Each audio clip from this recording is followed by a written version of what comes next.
Good morning, operators. Stand by. Stand by. Coffee's hot, frequency's alive. 145.430. You're listening to the morning hum. This is the Coffee Break Net.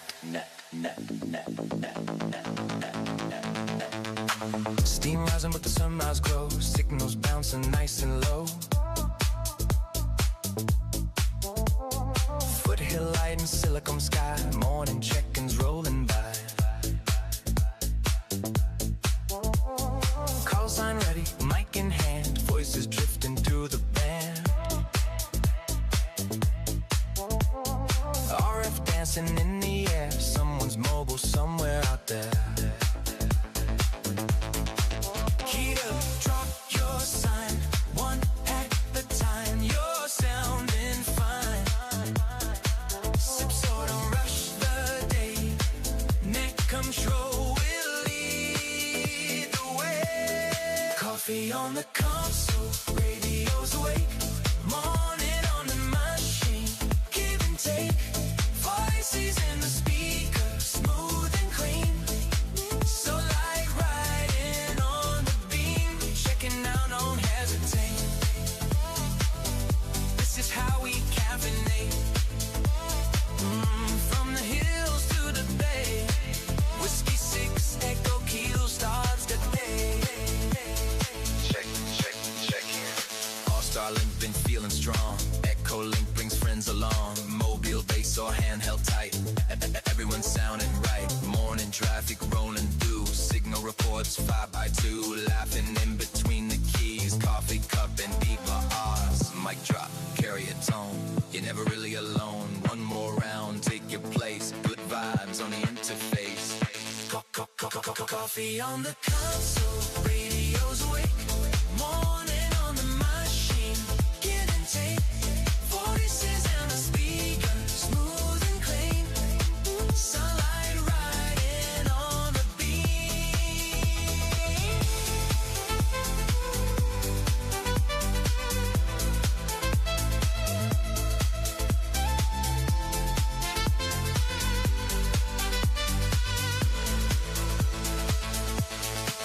Check it out. Don't hesitate. This is how we caffeinate. Morning voices, RF stream. Coffee break, live on the machine.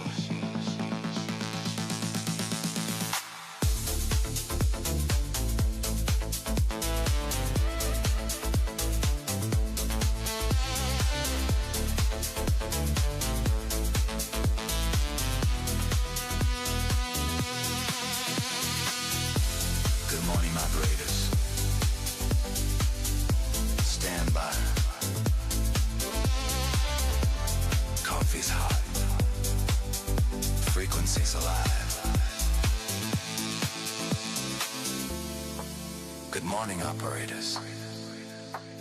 Stand by. Good morning. Voices.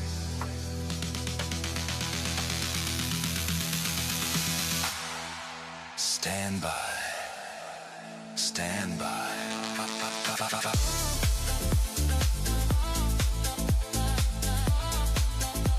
Good morning, operators. Stand by.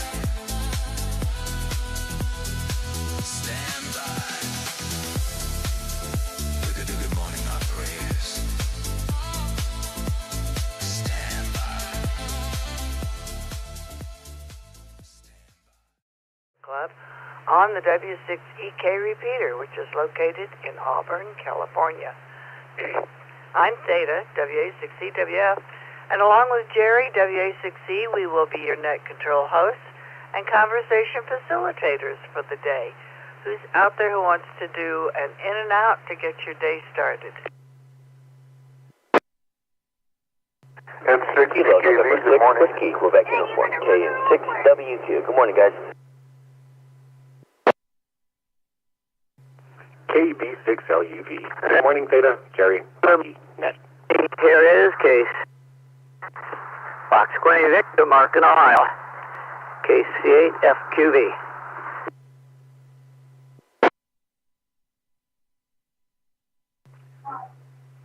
Okay, 55, Golf Whiskey November. Into DYI. KD9UJK, KD9UJK, Jim, Blue Island, Illinois.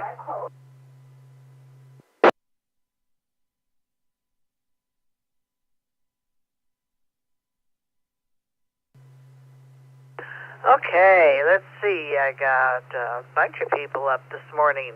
KD9UKJ, from Illinois. We got N2DYI, KJ5GWN, KC8FQV, KB6LUV, KN6WQU, and N6CKV. Who did we miss?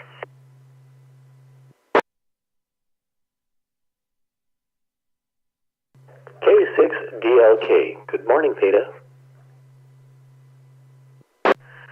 Okay. Dan, K6DLK, got you in the mix here.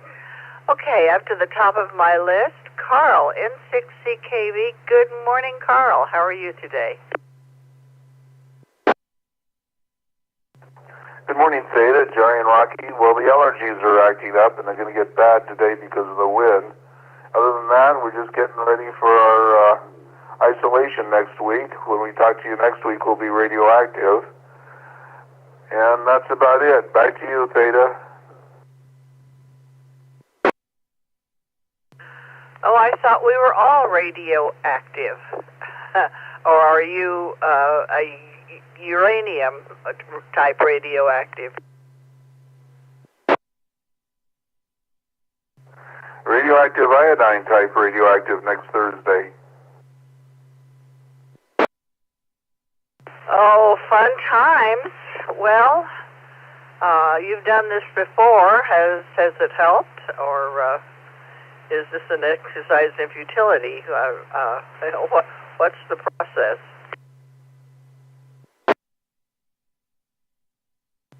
Well, the process is kind of complicated, but basically you get a couple shots and you take some iodine 123 and get a scan, and then they decide how much iodine 131 to give you, and then you're in isolation for 10 days.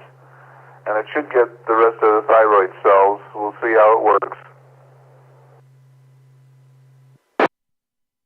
Oh, well, good. Kill those bad cells, and you can put up with being in isolation for 10 days for that. Does that mean you have to sleep at the other end of the house? Yeah, can't sleep with anybody. Just have to be in isolation for 10 days. So I'm getting everything set up to be in isolation. It'll be just me and the phone and the computer and the TV.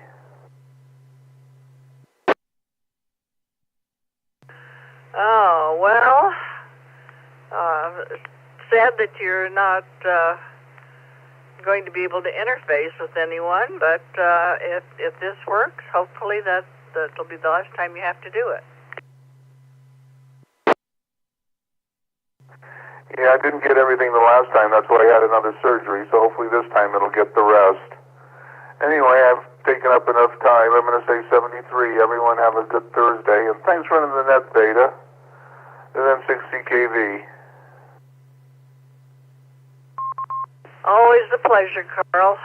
You take care. Say hi to Ruth for us. Wave to her from a distance. And I look forward to hearing that all of this is successful. So, yeah, hope that happens.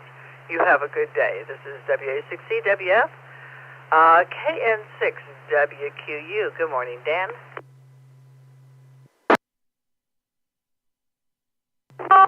Good morning.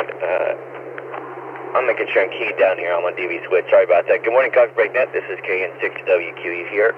Well, yesterday was my birthday. Turned a big old 44. Had a really good birthday, actually. It was really awesome. Heather and my sister were in cahoots. I didn't know that. And then, so she had come down from Texas.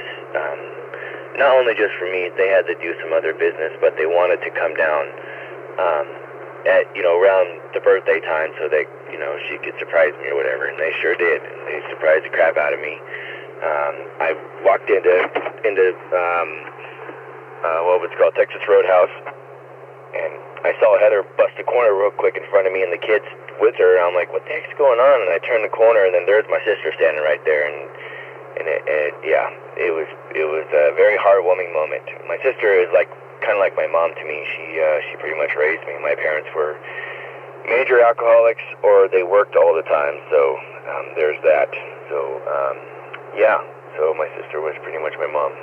Anyway, let's see, back to work for me today, so I'm looking forward to hearing some information from, or seeing a video come out on Confederate Son 1's YouTube channel to see how the amp is turning out. It arrived yesterday, so that's pretty cool. And back over to y'all. This is KN6WQ. Very good. Well, how nice that your sister came all the way from Texas just to say happy birthday to her baby brother. Well, good. I hope that you're having a great visit with her, and I hope that your amp gets all buffed and shiny and working beautifully. So good things happening all the way around. Indeed, indeed. Well, let's you guys get on down the list. I'm going to go see what trouble I get into today. This is KN6WQ. I'm clear. KB6LUV. Good morning, Brett. Good morning, Theta, Gerry, Rocky, Coffee Break Net land.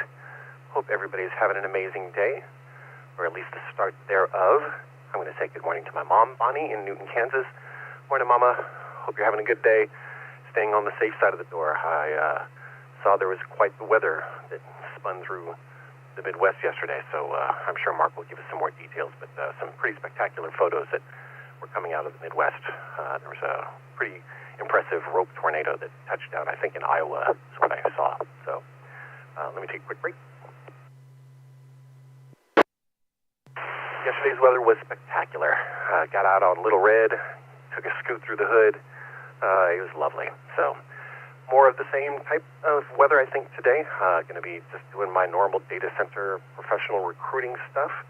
The pastor of our church is actually going to be stopping by for some breakfast this morning. I've made him some guitar picks, custom guitar picks for him, and he's going to stop by to pick those up and have some breakfast and then be on his way. And that's about it. So, it looks like it's going to be a gorgeous day out there. Thanks for running the net today, Gerry, Theta, Rocky. And thanks, Patrick, by the way. I got my knuckles wrapped by the rubber ducky antenna. Hi. Sending it back to net control. You all having a great day. Take care of yourselves. Take care of each other. KB6LUV. View of love. 73. Clear and listening. 7-3, Brett, and good morning to Bonnie. You have a great day. KC8FQV. Mark, good morning.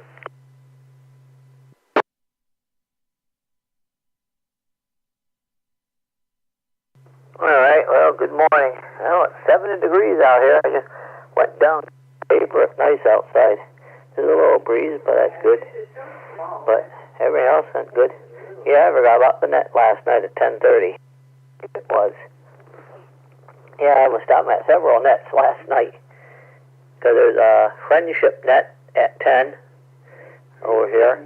And then I found another net. A bunch of guys get together every night at 10 out Eastern, out in Philadelphia. And they have a net also on Sunday night at 7. So I was there. And then, of course, there was Seattle. They were doing their, they have a Zoom session on Wednesday night with a group of people from Seattle, Washington. We had the Beacon net last night at 10 o'clock, so I was there. Yeah, I got to get the... I had a Aries meeting last night. yeah, I have to get all these nets in, and I forgot that, not meeting you. They all are there. I remember all the numbers. I got to write them all down. Well, I know that number, 51018. So, let's just send it back. But yeah, everything else going good. Had breakfast, did the dishes. Yeah, the dishes were bad, so they got cooked and they got scalded. So they're then cooked and scalded, and now that's done. So we'll send it back to Net, and we got a club meeting tonight I'll go to. So, KSFQV. Well, it sounds like you're very active. You have a great day, and don't stay up too late checking out all those nets. This is W6EK for the Coffee Break Net, KJ5GWN. Will, good morning. How's Oklahoma?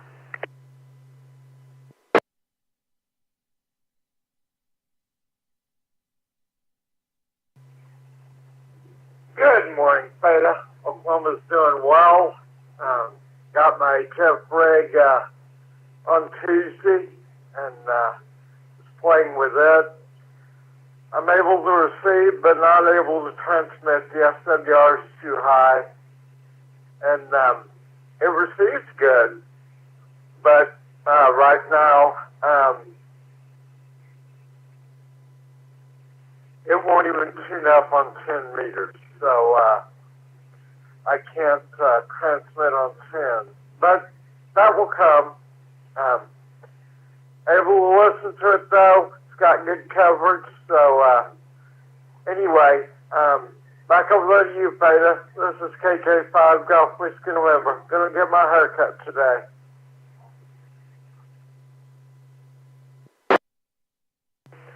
Well, I'm sorry to hear that your radio is not working optimally, so hopefully you can get that straightened out so you can get on 10 meters. That's disappointing.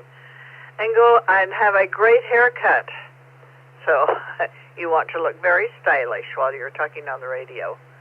You have a great day, Will, and always glad that you checked in. This is W6EK Patrick into DYI. Good morning. Good morning, Theta, and everyone on the net. Hope everyone's having a great day. It's Thursday, so in order to hopefully avoid doing anything terrible or running into any really bad situations, I've been sitting here making terrible droning noises with a Korg Monotron delay synthesizer connected to another device running a bunch of effects and just making weird noises and not trying to think about anything.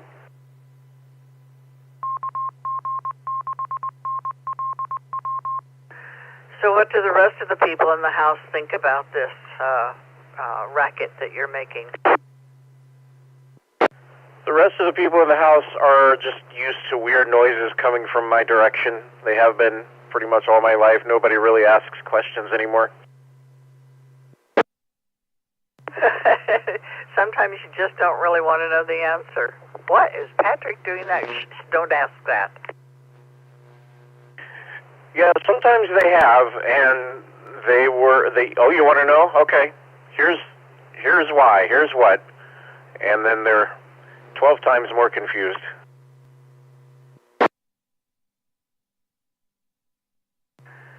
Well, they probably just nod wisely and look like they understand what you're saying.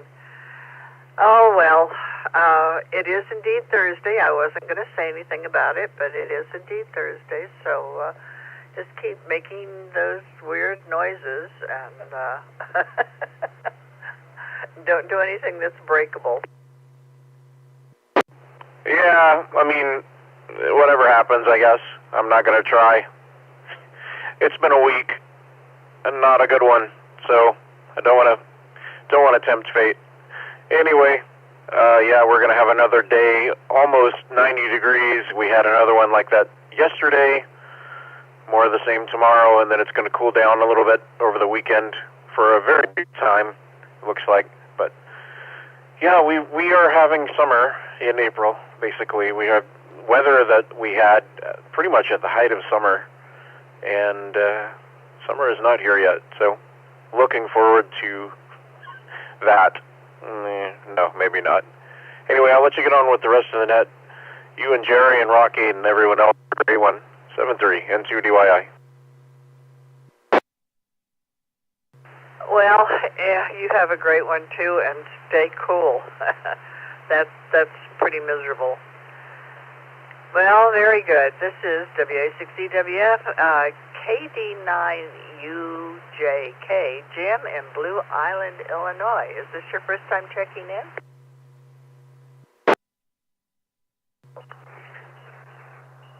Control KD9UJK, Uncle Jim's Kitchen, Blue Island, Illinois, first suburb south of Chicago.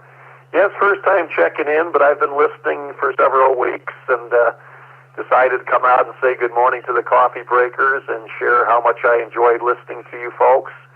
And yeah, we've got low 60s today. Fortunately, I had sod placed in the yard a week ago, and we've had some rain from time to time, so I've not had to run the highly taxed Chicago area water much, and it looks like it's taking very well.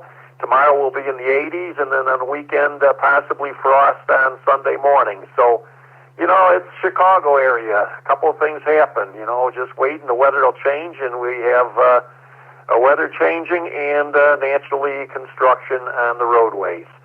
Thank you again for taking me into the net this morning. KD9UJK back to net control. Well, Jim, I'm so glad that you checked in, and I hope you have a lovely day in Blue Island. This is W6EWF for the Coffee Break Net. Dan, K6DLK, what are you up to today?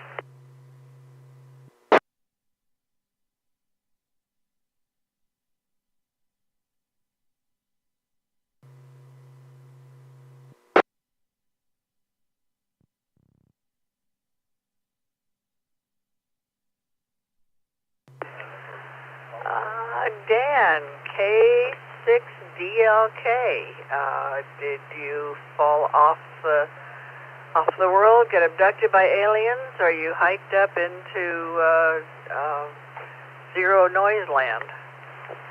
Where are you?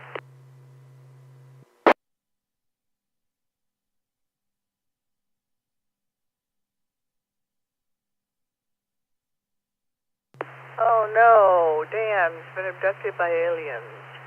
Okay, I'll add one more to the list. N7, MSM.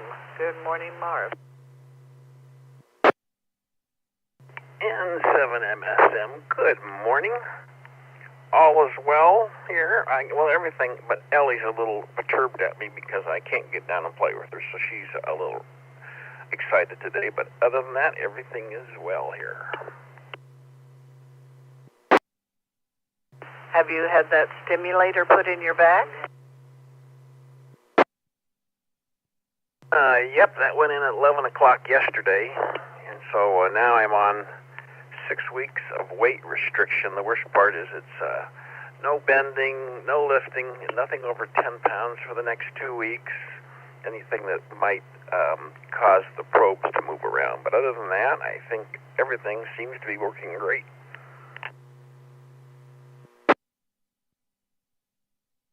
Well, you can put up with that kind of nonsense if it is indeed working great and you are out of pain. So, yes, poor Ellie. Tell her to be patient. You'll be able to play with her again sometime soon. Yes, indeed. Boy, before you called me, she was just talking up a storm here that I needed to listen to her, you know. But that's all that's going on here. It looks like a beautiful morning. I don't think we have anything from Meadow Vista other than that. I hope all is well there.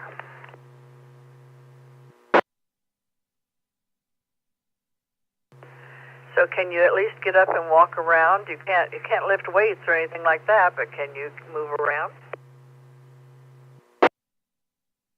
Yes, indeed. I have to wear a girdle or like a back support belt when I do that. And the biggest problem I have is trying to find where I can sit and not be in a position that I'm bending my back when I'm sitting. So, but other than that, my limitation is wear that belt and go do what I want to do, I guess. Well, I'm so glad to hear that. You get better and be able to play with that dog soon. And say hi to Tracy for us. You you have a great day. Indeed, Tracy's here. She says good morning to you and Gerry and Rocky. You guys have a great day in 7MSM. This is W6EK. This is the Coffee Break Net. I will take another set of in and outs. Who else is out there for a quick in and out? Kilo Golf 6 Papa Uniform November. Corey, in and out. Kilo Oscar 6 Kilo Bravo Hotel. Tim, in and out.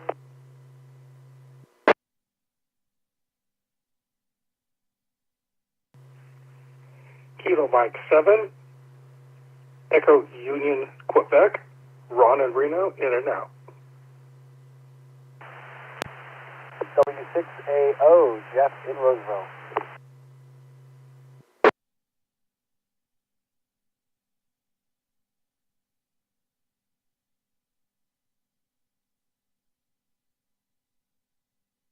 Okay, let's see. I got W6 Alpha Oscar, Jeff in Roseville, KM7EUQ, Ron and Reno, KO6 KBH, Tim, KG6PUN, and K6YMM. Oh, okay, never mind.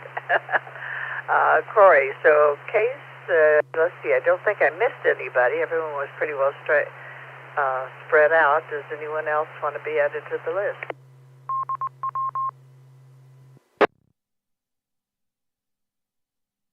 Okay, Corey, KG6PUN, good morning. Good morning, Beta and Nanette, KG6PUN. Yeah, kind of slow today, huh? Anyway, all right, just true in and out, just out walking, and wanted to say hello and wish everybody a great day. It's supposed to be sunny later, so all right, that's all I've got. Again, KG6PUN, 73s.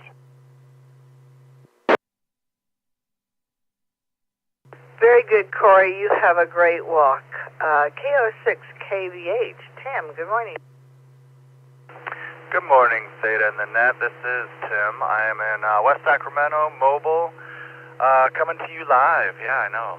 Exciting. Not too much for the net today. I just realized I'm running on empty, so I gotta make a quick little pit stop and fork over my life savings here. But hope everyone is doing well and taking shelter today. It's gonna be windy. So keep those umbrellas tucked away so they'll blow away. All right. Theta, great to hear you. KO6 KBH. Well, don't use any umbrellas today. Keep from blowing away. You have a great day, and yeah, glad you checked in. This is W6EK KM7EUQ. Ron, good morning.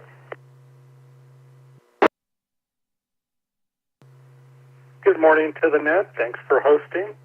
Yep, we're just here in Reno, hoping we don't get any more shake, rattle, and roll earthquakes. And it's supposed to be a fairly nice day. This is KM7EUQ. Back to the net. Thank you. Yes, no earthquakes up there. I assume that you felt it. Some people said they felt it here. Boy, I sure didn't. So hope nothing fell off the shelf and broke. No, nothing fell. Ceiling fans started going back and forth. Wife's not real happy about the earthquakes. Straightened a little few of the pictures back on the wall. KM7EUQ. Oh, the house Gerry grew up in over in the Bay Area, every time they had one, a crack opened up in the ceiling, and they'd plaster it shut, and it'd come open the next time. But that was all it ever did. Well, yes, no earthquakes. I hope you have a great day, and stay safe. This is W6EWF, W6AO. Jeff, good morning.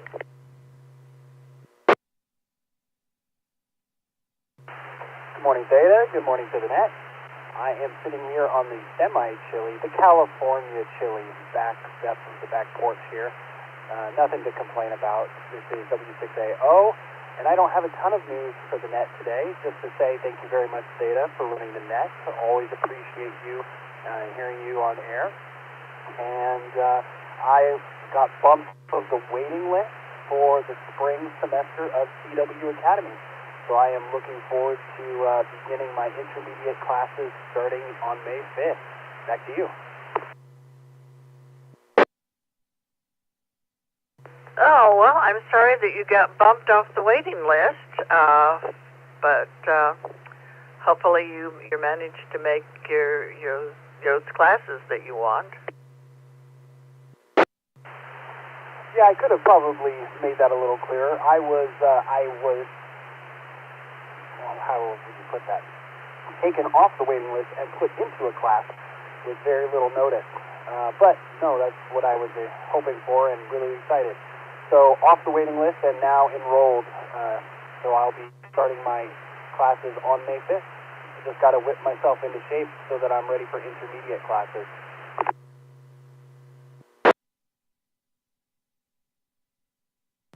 Oh, okay. Yes, you have to be gentle with me.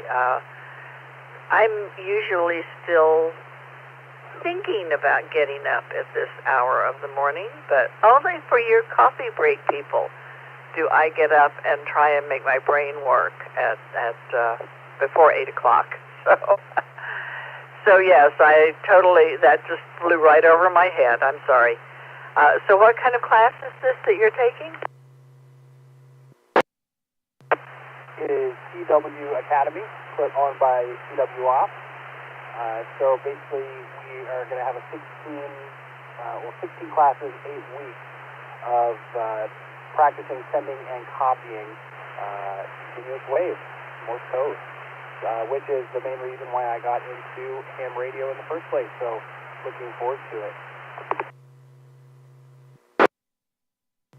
Oh, very good, very good. Well, let's see. By the time field day rolls around, you'll be primed for going out and doing the CW radio for our field day. I don't know about primed, but I will be prepped to a level. I'll be like running on all 4 cylinders, maybe not a V8 style, but hey, we might be able to get by with that. I'd be happy to join in and put some dits and daws out into the world for W6EK. But, I'm going to be finishing up my dinner here and then doing a little bit of chores before bed and then getting to sleep so I can wake up at the crack of night to get ready to go at the hospital. I'll send it back to you, Theta. Once again, thank you so much for waking up early and being here for us coffee breakers. We really appreciate you, and of course Gerry, and of course Rocky. This is W6AO, wishing everyone a wonderful day. Stay safe, and have a great day. This is, I already said that. I'll be clear and listening. W6EWF, this is W6AO. Well, you have a sweet night's sweet dreams tonight. And get primed and ready for your work at the hospital. Nice talking to you. Glad that you checked in. This is W6EWF. This is the Coffee Break Net. I'm going to go back up to Dan and see if the aliens have thrown him out of their spaceship. K6DLK, are you with us? Good morning, Theta. Thanks for leaving me on the list and giving me a shout-out. Just wanted to say good morning to you and Gerry. Hope everything's going well over there. How are you guys doing? We're doing just fine. I'll do better once I get deeper into my coffee cup, but doing okay. Yes, I hit the ground running this morning. Wasn't expecting to. I have an early appointment and received an early phone call that was a bit stressful. And I don't know about you guys out there, but I love my coffee in the morning, but when things are already hopping and jumping and the heart rate is up and you're thinking about everything that's going on, I try to go a little easier on the coffee or the caffeine just so I can digest things without without getting ahead of myself.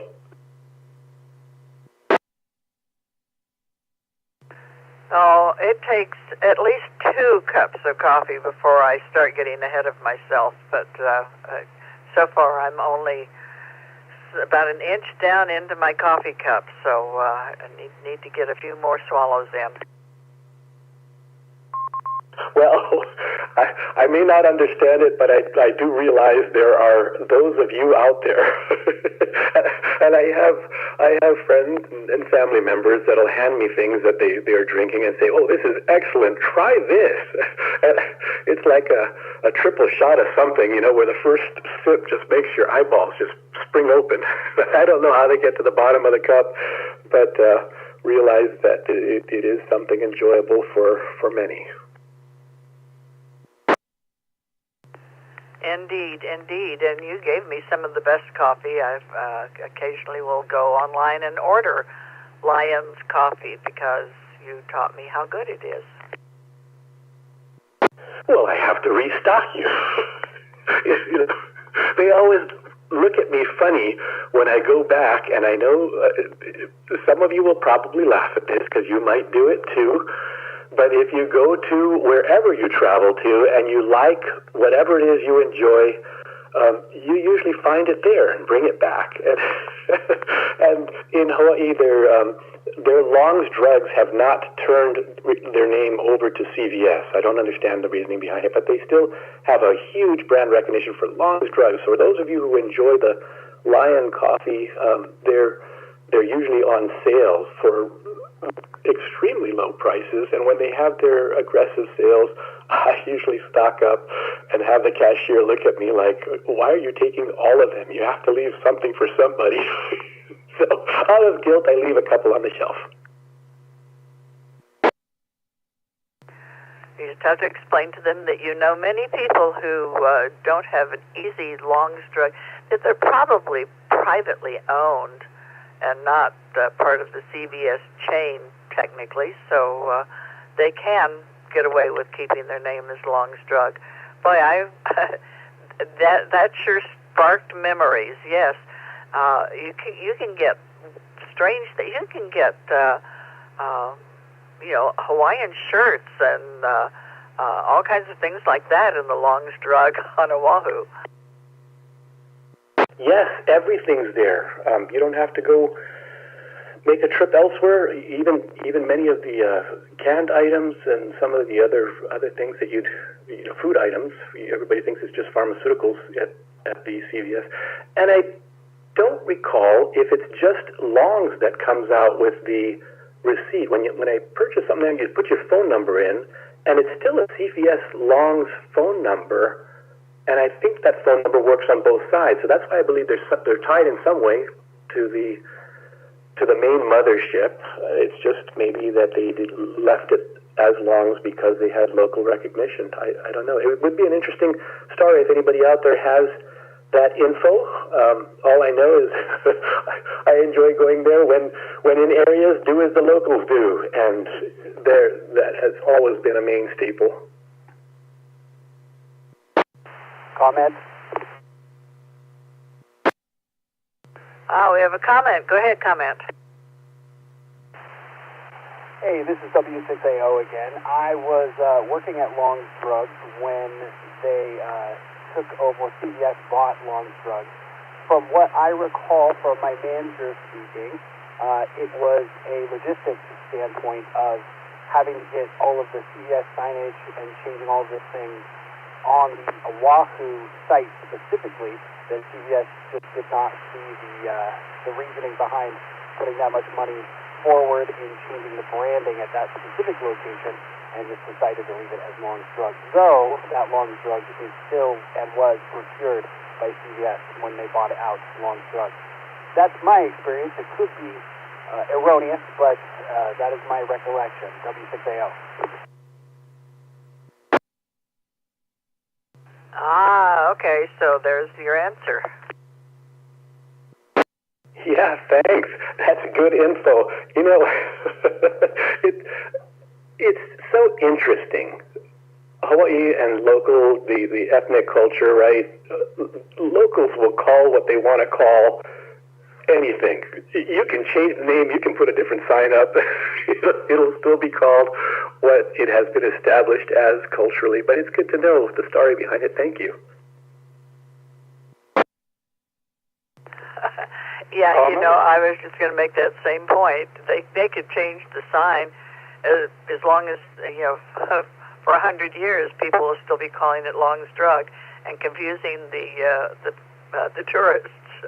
Oh, Long's Drug? I don't see a Long's Drug. I don't know what you're talking about. Exactly. There was another comment, Theta, for you. Oh, thank you. Go ahead, comment.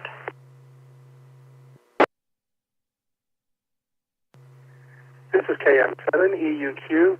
I've noticed the times that we have made over to the islands. Hawaii is very different than any other state in the Union. They are very proud of their Hawaiian culture and traditions, and being visitors, you really have to respect what they're doing. KM7EUQ. Yeah, or they'll tell you to go to CVS and you'll be wandering on the streets of Honolulu for hours, never to be found again. Well, Dan, thanks for checking in. I'm glad that we connected. You say hi to Chris for us, and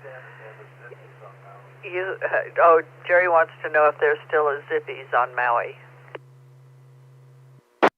There absolutely is. Right in Kahului. I think so. I don't think that they went out. You know, I enjoyed Zippies growing up, but later on, things changed. I don't know. I didn't really crave it at all. I guess you grew up and you try to eat like an adult, but man, good stuff growing up. On my way out, I would like to say this. I know what the comment was on how Hawaiian culture is of just a proud area. Sometimes, how do I say this delicately? I hope, whether it's Hawaii or anywhere else, that the communities are forward-looking and realizing how everything's tied together. And I say that because in reaction to, fires or other type of catastrophes, there's a dependency on hospitality, on tourism with Hawaii, that when they got it wrong and started pushing different directions, it's like you're moving this giant cruise ship, and any little thrust in a direction takes a while to correct. And all I'm saying here is everyone, stay forward-looking. Everything that we do today affects the direction we're going, and hopefully with that, be happy, do the right thing, and keep things moving in the right direction. So W6EWF, thanks for letting me come in and say hi. K6DLK. Well, you have a great day. This is W6EWF. This is the Coffee Break Net. Let's see, national days today. A whole bunch of them. I kind of cherry-picked them. Let's see, it's Mushroom Day. Okay. It's Angels, Auctioneers, Angel Auctioneers, Angels, Auctioneers. Bean Counters Librarian Day. That's definitely worth celebrating. Orchid Day, Save the Elephant. Reveal the Genius Within. That's us. We are all geniuses within. Teach your daughter to volunteer. That's awkwardly worded, I think. Encourage your daughters to volunteer. Wear pajamas to work. That's what I'm doing. Cash Day and Eggs Benedict. Ooh, Eggs Benedict for breakfast. I have to think about that one. So those are the national days today. And so let's have some conversation. We can do some rag chew. We can do In and outs, you tell me what your preference is, and I will call you at the appropriate time and place. This is W6EK. This is the Coffee Break Net. Hey, good morning there, Theta. This is WB6BJN, and you can put me at the bottom of your list.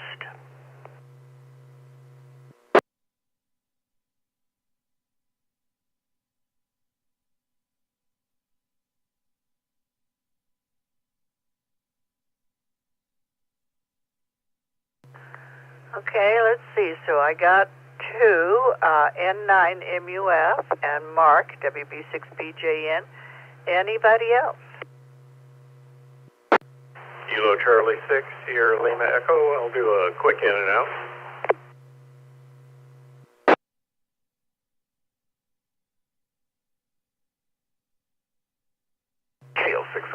Okay, great. And KC6SLE, well, I will go to you first then. Good morning. How are you and Lisa doing today? We are doing good. Lisa's finishing up a bowl of cereal, and we're getting ready to play our traditional morning Rubik's Cube game. So she's still beating me on a consistent basis.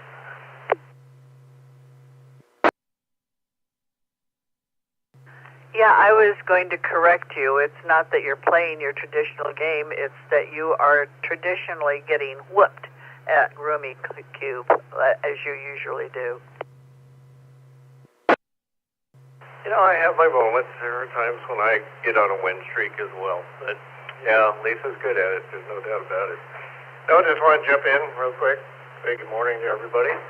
Got an interesting project on the workbench that you and Gerry can relate to, and that is I've got a Battleborn battery on there that I've taken the top off and exposed the innards, and doing some research of my own on some issues that Battleborn's been having with their connections within the battery. So I'm hoping to come to the bottom of this and figure out what needs to be done and make some recommendations to club members if they're interested, if they have Battleborn batteries. I know you have them in your RV, but you're going to send those down the road. I was going to ask you, have you had any takers on the RV, or you still have it?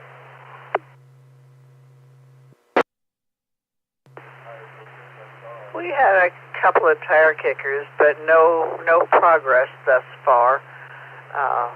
Yeah, it's the price of diesel. You know, we put that on the market just when things blew up, and literally, and you know, RV sales are tanked, and it's, yeah, we'll just hang on to it. It's not eating anything down there, so yeah, it's just not the right time, but it'll come. Yeah, I've been avoiding using my truck, using the Jeep instead, so it's just trading off one fuel source for the other, but for trips around the town and so forth, the Jeep and the lower cost of gasoline over diesel actually is a better decision. But eventually you got to use the truck. That's what I have it for. So I stopped the other day and filled it up. Let's see, 25 gallons is $7 a gallon, so do the math. Hurts. Anyway, I'll let you get back to the net. Just wanted to say good morning, do a quick in and out, and 73 to all. KC6 SLE. Well, you have a great day, Graydon, and say hi to Lisa. This is W6EK N9MUF. Daniel, good morning. How are things going in Chicago? They're going very well, and I had to chuckle at the comment talking about how things stick around in Hawaii and how people name them. Here in Chicago, it will always be the Sears Tower, and it will always be the Rosemont Horizon.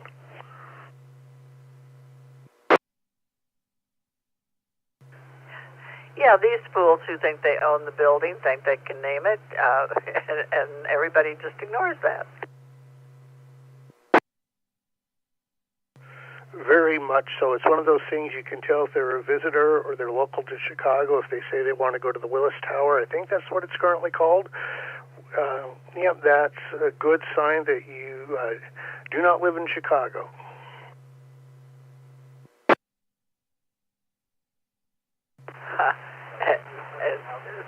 So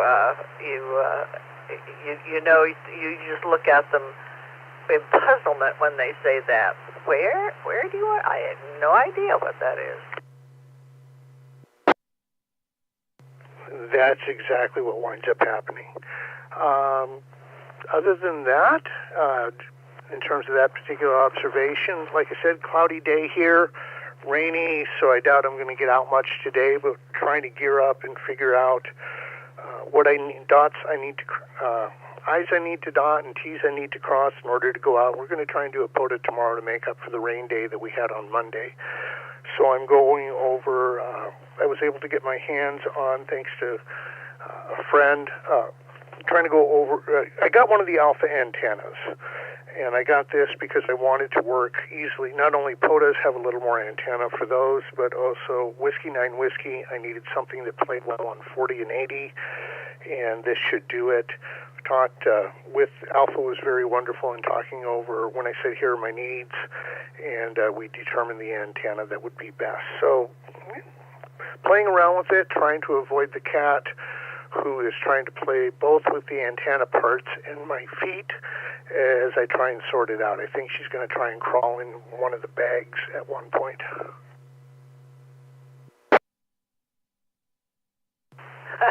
Well, but it's such a lovely cave for a cat. Yeah, that sounds like a perfectly cat thing to do. Unfortunately, it's exactly a cat thing to do. That's why I've got a box of all the papers sitting aside waiting for her. And now, of course, as I'm talking to you and walking around the antenna setup, she's decided that, well, you know, I know that it's your chair, but it's actually my chair. So when I go to sit down, I'm going to have to deal with some claws. Hopefully the claws are just hanging under the chair, not attacking you. Oh, no, she'll attack me, but it's in a very friendly, playful manner. She knows that I play like cats play, growing up with cats and having had several cats before Maeve came along. I know I'm very aware of how cats play and that they need to know that they can play safely. Very good, very good. Our granddaughter has 2 cats, and she is trying to find a new place to live. The relations with her roommate are getting a little chilly, and they're living in a place that is really a dump. So she's trying to find a new place, and of course they all say no pets allowed. So she's trying to get at least one of the cats certified as an emotional support cat, which for her they truly are. It is truly emotional support for her. You know, there's nothing that solves anxiety like having a cat sitting on your chest purring very loudly. So yeah, and doing the little happy claws. But she put one of the cats in its backpack and went to the farmer's market, and the cat had such a good time. Everybody wanted to pet the cat. So hopefully all of this stuff will work out. There definitely is something when you get that bond between a pet and a human being. We've 3 animals here, and while all 3 animals love all 3 of the humans, there's definitely, you know, the cat. She's my cat. She's my wife's basset, and then she's my son's basset. When my son's basset comes out, you know, desperately, you know, wants to say hi to us.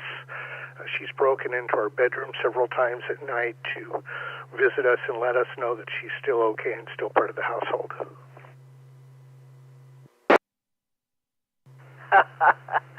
Oh yeah, have to give you that message so that you don't forget about her.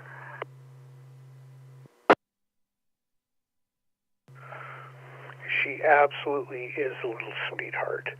But yeah, no, I'm not afraid of Maeve using claws. She doesn't do it in a way that's intended to scratch, and she doesn't bite in a drawing blood sort of way. It's very clear that she knows I don't quite have the fur that she does. And she does make distinctions between, she'll jump on my lap if I'm sitting on the chair if I'm wearing shorts, but if I'm wearing jeans, she'll use her claws as pitons to work her way up my leg. Oh, that's good judgment on her part, yes. You would probably react badly to her climbing your bare leg like it's El Capitan. Just a little bit, and she doesn't, often she misses that the knees are sticking out since I've got the classic worn-through knees that a lot of bikers have, and so she'll be working her way up, and she'll try and do that with the knee and start to dig in and then realize that, no, that's not Jean, that's Daddy.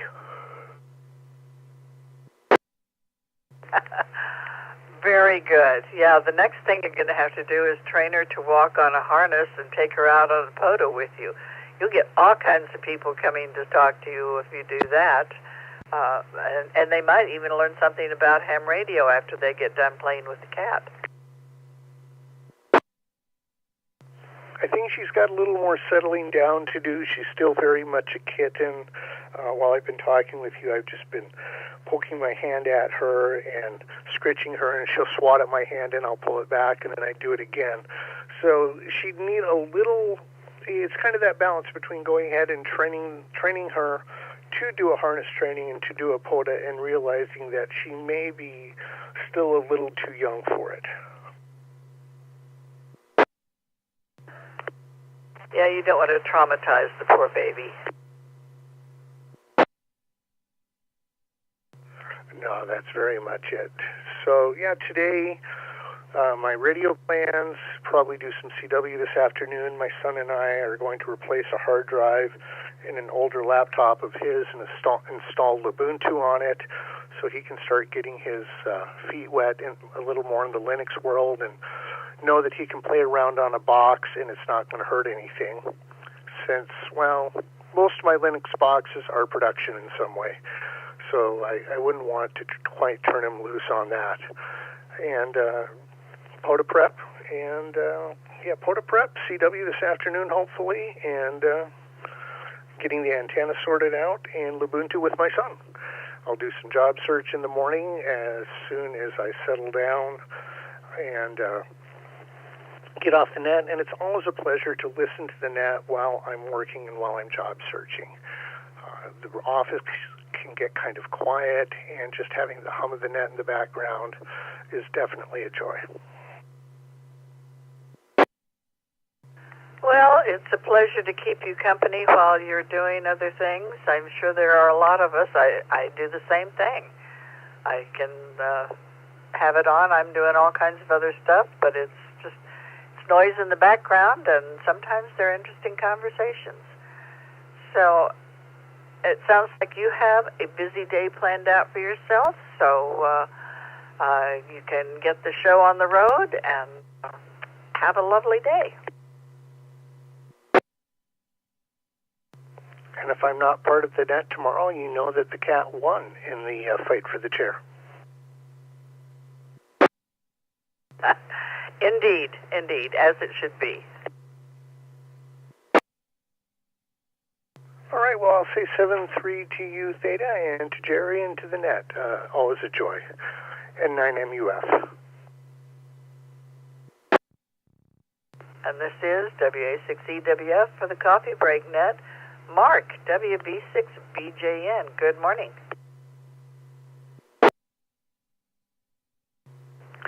Hey, good morning, Theta. Good morning to Dan over there in Chicago. Good morning to everybody. On a fairly nice day so far here in Clarksville. We could get some thunderstorms this afternoon, although the dew point and the temperature are favored, but the barometer is high. We'll talk about that in a few minutes. Hope you and Gerry are doing fine. I am here all by my lonesome until Saturday. Sarah has, she signed up for a retreat with the women's group at the church, and so they left today at 9 o'clock, and they are on their way to Gatlinburg, Tennessee, up in the Smokies. So I guess they have a cabin that they're going to go to, and they'll get there sometime today. You know, it's over 200 miles from here to Gatlinburg, so they're going to be over in East Tennessee in the Smokies, and they're going to be there late today, tomorrow, and come back on Saturday. So I'll see Sarah Saturday night. So it won't be long, but long enough. I don't do well. I love her. I miss her. I miss her quickly. But I'm going to have fun. I'm going to play radio here today and tomorrow, and that'll pass the time quickly. Theta, go ahead. Oh, I'm sure that she will have a great time with that group. And Gatlinburg, let's see. I have been to Gatlinburg once upon a time in my younger days, and as I recall, a cute little town.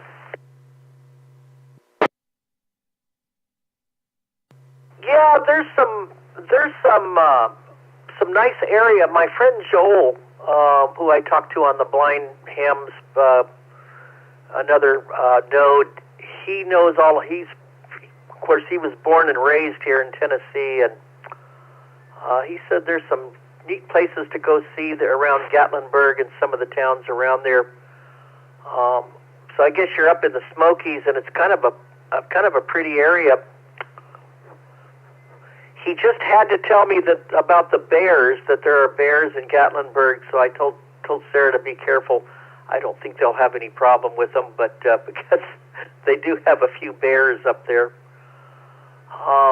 But they're going to be kind of in a cabin that's kind of in town, so I think they'll be all right.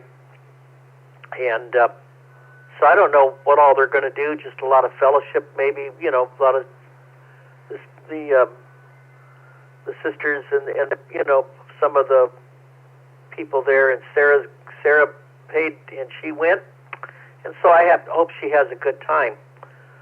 I'm going to play radio and have a good time with my new radio, and you know, I got a couple of dinners in there that I can fix, and hopefully we don't get any of that severe weather here. For you guys in California, it's going to be a beautiful day. It's going to be windy, though. You're going to have a lot of wind, and especially in the valley, and especially in the northern and central Sacramento Valley, because a little low-pressure area called an inside slider went through yesterday. Let me take a break. And it brought a little light rain, you know, to places in the eastern part of California, north and up in some mountainous areas. And so today, that low pressure area is dropping into the Great Basin, and then high pressure is rebuilding back into the Pacific Northwest to the north. And so that gradient between those two systems, that low that's dropped into the Great Basin and the high that's building into northern California and Oregon and Washington, that sets the stage for north winds and dry north and northeast winds.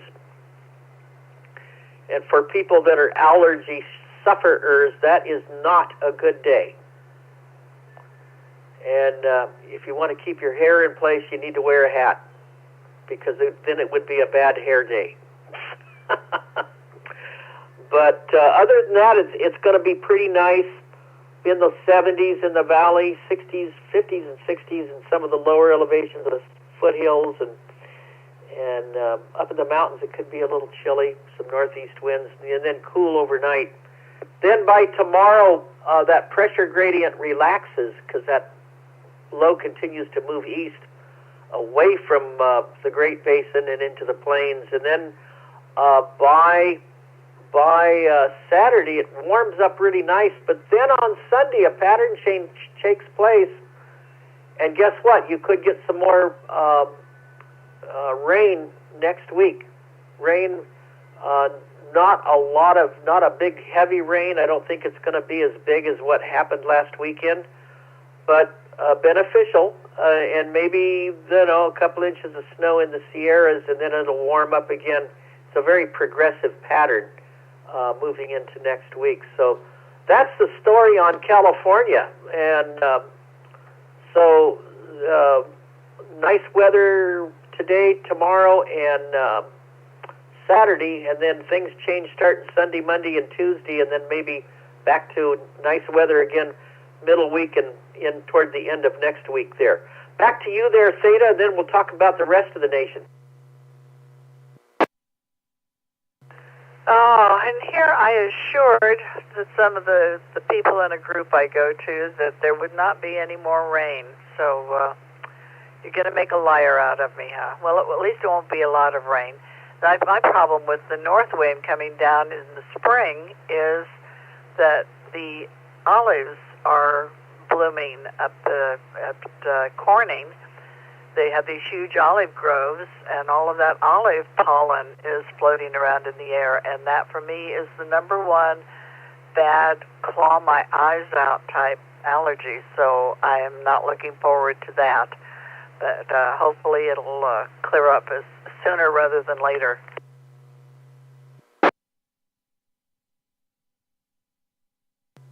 Yeah, I don't know why people think that April it stops raining. It doesn't. It can rain clear into May. May you get measurable rain in California. In fact, I've seen some, and April especially, because rainfall totals really don't start dropping off until March. And if the pattern is normal, you get rain in April. And if it were to quit raining in April and start getting real warm, that's what kind of scared me in March for California, because it got hot really early in March. And I'm like, man, if it goes into April and it continues to do that, you guys could be into real trouble. But it has since straightened out, and it's actually being what I call normal. You're supposed to get some unsettled weather in April and March, and even in the first part of May. By the time you get to the middle of May, you can pretty much put the rain in the rear view mirror. Then it really starts to June. You don't hardly get any. If you get rain in June, that's kind of rare.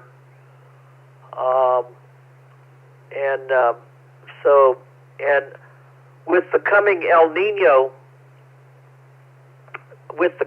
Nino for California, I think you're going to have a hot summer, because the warmer ocean waters causes the marine layer not to happen along the coast, and the lack of fog is the lack of nature's air conditioner through the delta, and that could be interesting this summer if the super El Nino that they're talking about kicks in before you get some good rain next fall and winter. Back to you there, Theta. But no, we could get a storm that could. And in fact, if it tried hard enough, you could still get a freeze before the end of April. W6EK, and I don't think that's going to happen, but it could happen. Oh, no, our tomatoes would not be happy. We'd have to go out and cover them and maybe put a heater out there for them. Nope. We just as soon continue as we are.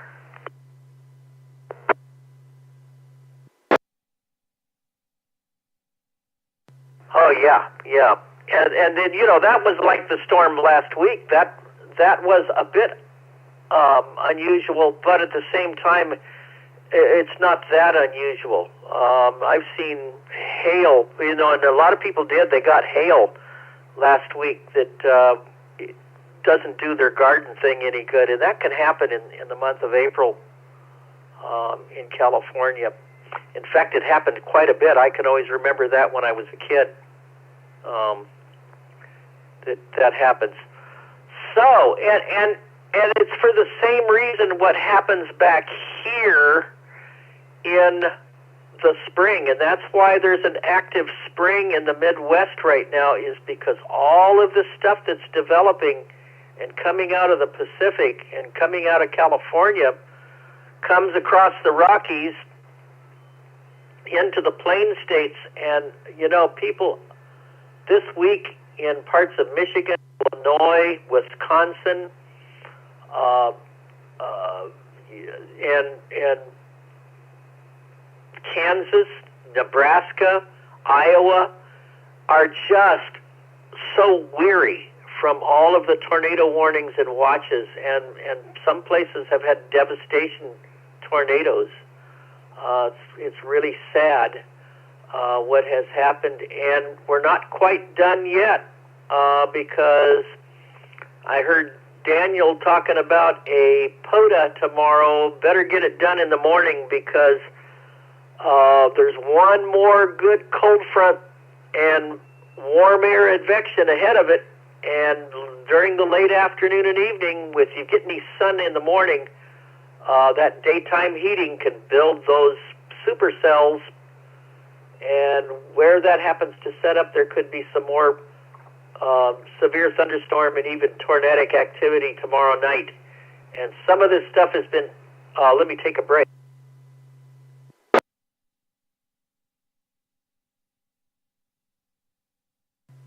A lot of this stuff this week has been nocturnal.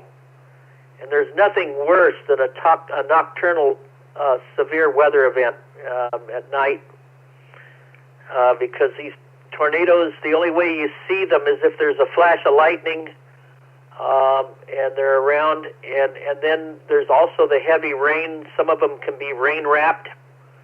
And then people out, if they're driving, there's been a lot of flooding and it's hard to see water-covered roads. So it's been really kind of a mess for a lot of folks in the Midwest, especially. And so far, we've been blessed here in this part of the South. There has not been. Today looks like one of our what could be our more active day. Although I'm looking at the barometer here, and it's let's see what it says here. 72 degrees. 30.03.3, and it's been rising and falling, up and down. It's been all over the place this morning, but now it seems to be kind of on a rising trend, and it doesn't seem to be dropping fast like it was a little earlier. So I don't know. It doesn't really look like we're going to have too bad of a problem. And then there's the front that comes through tomorrow in the Midwest, and then comes through here on Saturday. They're saying that the rain and thunderstorms will be post-frontal, which means that will put an end to the severe weather. Usually the worst weather comes prefrontal ahead of. So we shall see. Back to you there, Theta, WB6BJ. Well, we will we'll just carry through, and it will be what it will be. So we'll make the best of it. In the meantime, I hope it doesn't get too weathery on Sarah out in Gatlinburg. And yes, Gatlinburg does have bears. There is a funny thing on TikTok. This little girl there's a black bear in the yard, and she's on a deck that's above it. And she said, "Can I pet that dog?"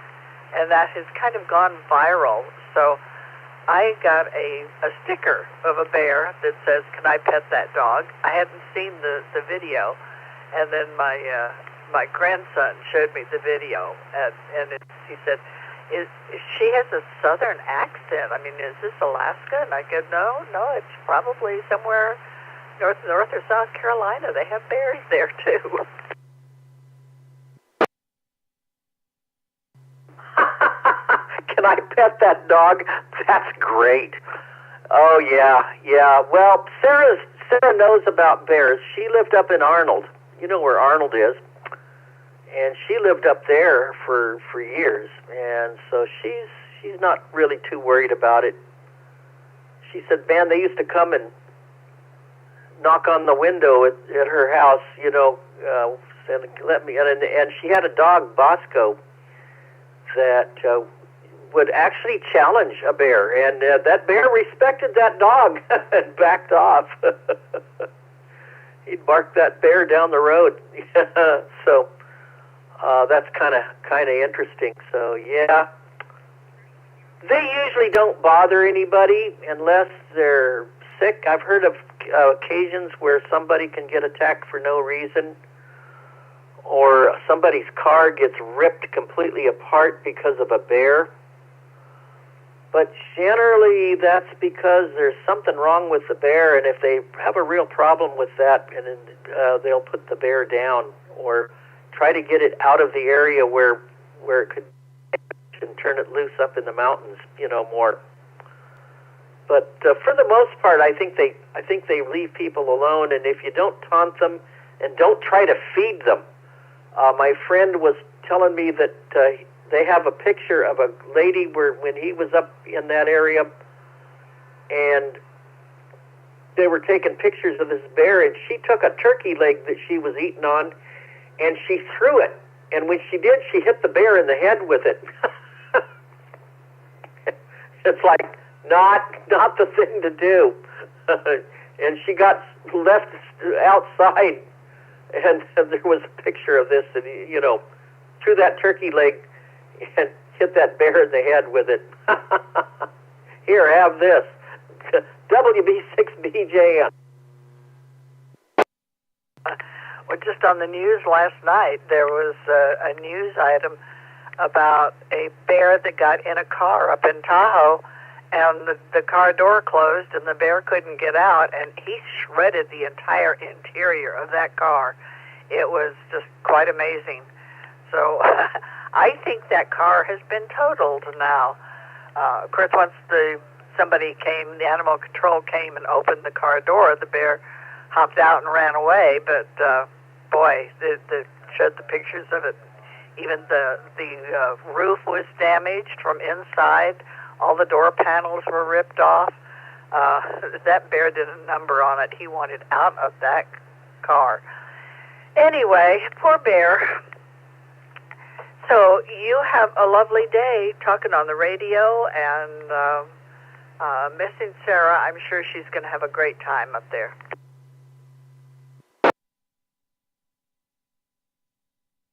Yeah, man, there's an airplane that I think came from the base. Man, it sounded like it was going to land on top of the house. Holy mackerel, that thing sounded low.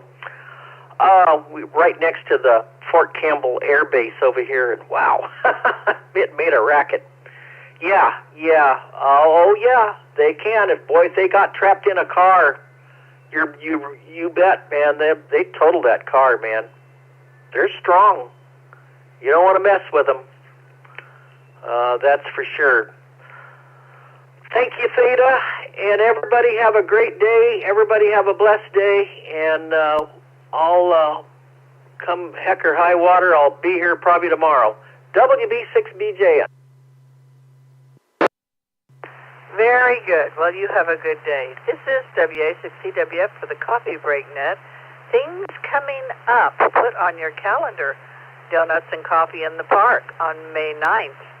And that's closer than you think. It will be hosted by the SPARC, and the Coffee Break Control Ops will be serving you coffee and donuts. And we'll be having fun in the park. Bring your lawn chair. I don't think we have anything formal planned as far as any kind of POTA or anything, but if you want to bring a radio, bring a radio. So, yeah, we can talk to each other. We can stand on one end of the park and talk to somebody else 20 feet away. Let's see. Breakfast, April 25th at 7 a.m. 7:30 a.m. at Mel's Diner on Highway 49 in Auburn, followed by a fox hunt, leaving at 9 a.m. in Mel's parking lot. And Matt K06IMP is going to be the fox tender. Coming up on the 24th is the Canyons Endurance Run. And so we're giving priority usage of the repeater to the Canyon Endurance Run people from Friday 10 a.m. until Sunday 2 a.m. Yeah, that's a.m. So there will be no coffee break on April 25th, this Saturday. Those very fit people are going to be running up and down the mountains, and we'll have people out there manning the radios, making sure that they get picked up as they fall down, or whatever is needed. Check them off so nobody gets lost. Tuesday, April 21st, Orion is starting a new tech class.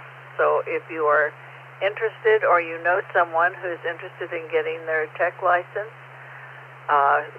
go on the club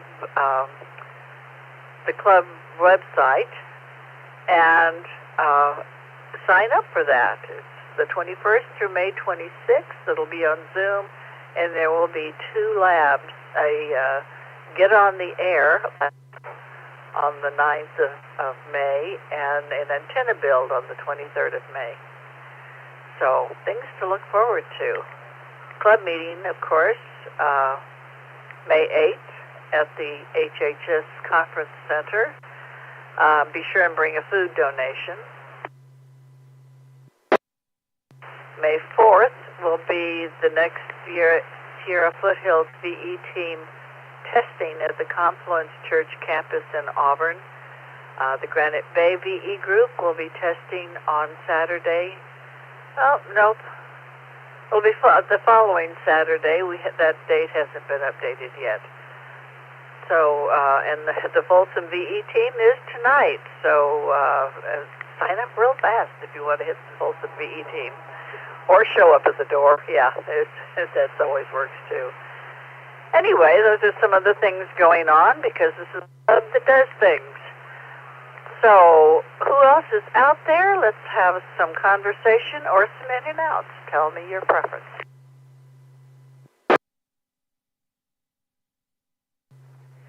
Kilo Golf 6, Golf India Alpha. 6. Kilo Golf 6, Golf India Alpha. Dave down in SoCal. Real short QSO, if any. Good morning.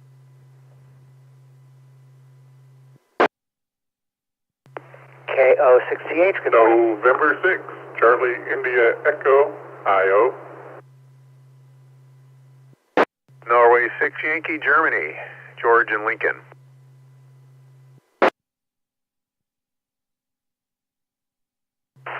Kilo Oscar 6, November Charlie India, Chris and Chico.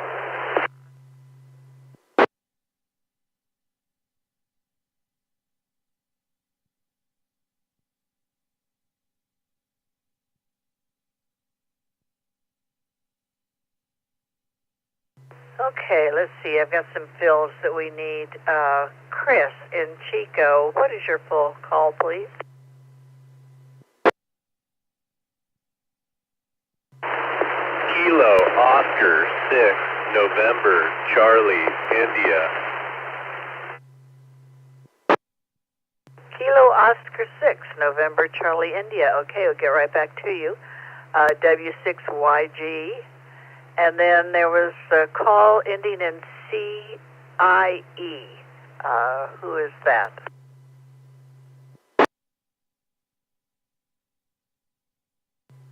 Is a call with Norway 6 in Germany. Shasta County. Call sign November 6, Charlie India Echo, N6 CIE, all BIO. Okay, November 6th CIE, in and out. I'll get right back to you at the top. KO6TH, Greg, got you on there. KG6GIP, Dave, and... Oh, that's an A. Well, it was a scribble. KG6GIA, Dave in SoCal. So let's see. Headed in and out, WN6CIE. Good morning. Can I get a name for you, please?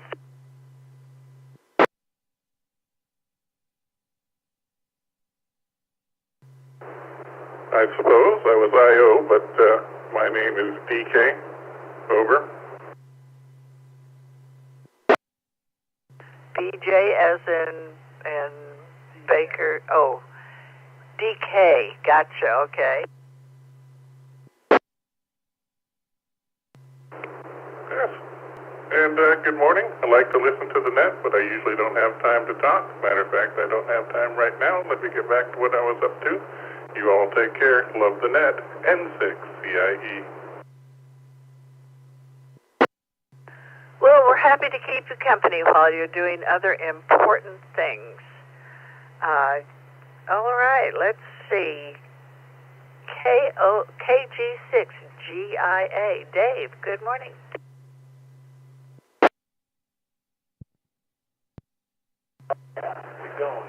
KG6GIA, Dave. Returning. Good morning, Theta and the group.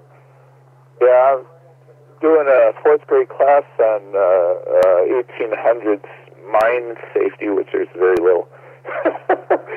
Today for a fourth grade field trip, getting ready. And I thought I'd pop in and say big howdy. We got overcast and wild weather today.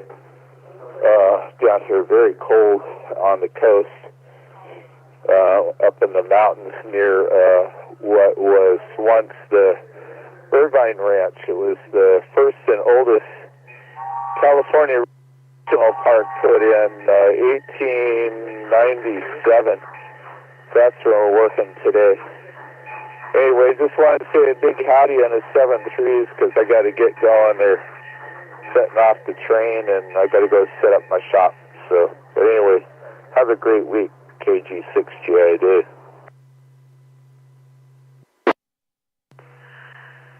Well, very good. I hope you have a great time with those kids and mine safety in the 1800s. Yeah. Gerry says it's an oxymoron. It was more a matter of luck than safety. You have a great day with those kids. Let's see. I'm got lost. KO6TH. Greg, good morning. Good morning, Theta. Good morning, everyone. Greg, KO6TH. We got a gloomy morning today. It's okay. It's going to be a good day. Today is, I got to hit the render button here on the editor. I think I've got the final version. I hope I got the final version. It's still a draft, but of the video of Jim's presentation on ferrites. They are not woodland creatures in this case, and we'll get that out for review and then get it posted up on YouTube. I've barely started on the video of the ham swap. We've got a virtual flyover video that was taken of the event. So I'm going to try to integrate that in with the interviews that I did. It's going to be a bit of work, but it should be interesting, and hopefully the result will be good. But anyway, learn something about my video editor. It can there's a tool in it to do notch filtering. So when the mic does its feedback thing, I can say, take that out, and it does. And it's amazing. Back to you, Theta, KO6TH. It is amazing what these things can do for us now. Yes, Gerry says they can even make us look younger. Very good. Well, that's a good process. When is your next boat day? Yeah, I'm still looking for that filter, the anti-aging filter. Next boat day would will be, when is it, see, next week, whenever the rain stops, I guess will be the criteria. So probably next Thursday or something. Wednesday, Thursday, Thursday, Friday, somewhere in there. I've got, I have all the stuff ready to go, I think, almost ready, to install the induction cooktop in the galley. I need to cut out, there's a shelf basically I'm putting in. I need to make the cutout to drop the thing in to there. And then that's all ready to go.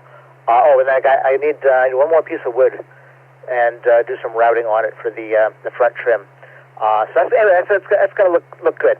And then wiring along with that to add into circuit.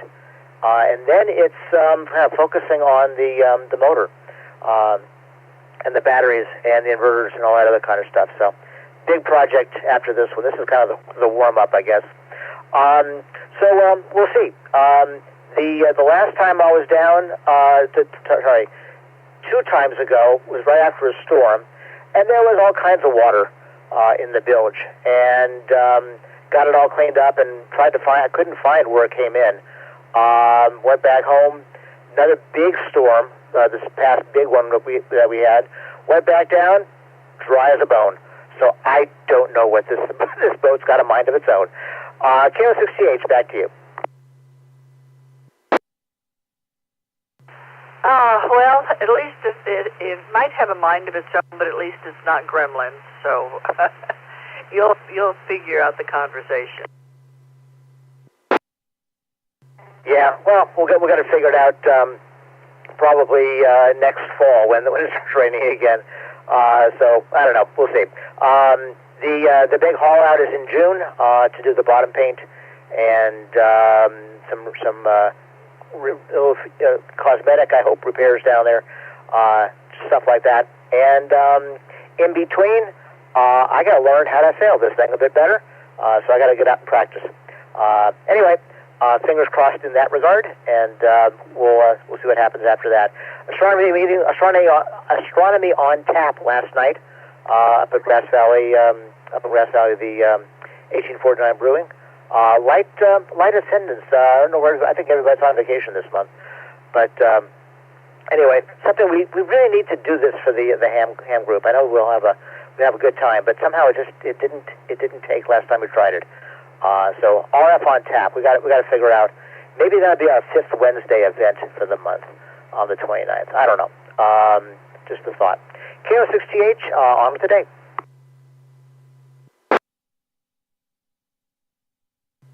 Well, that's a possibility. Yeah. We will not be here for that.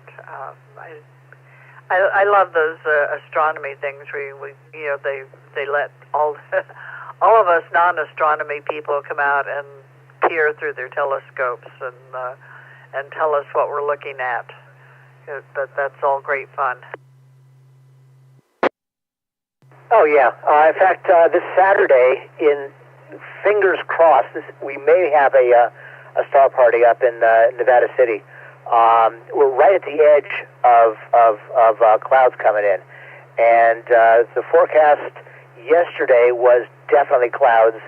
Today it's like the clouds are starting just as we're getting started.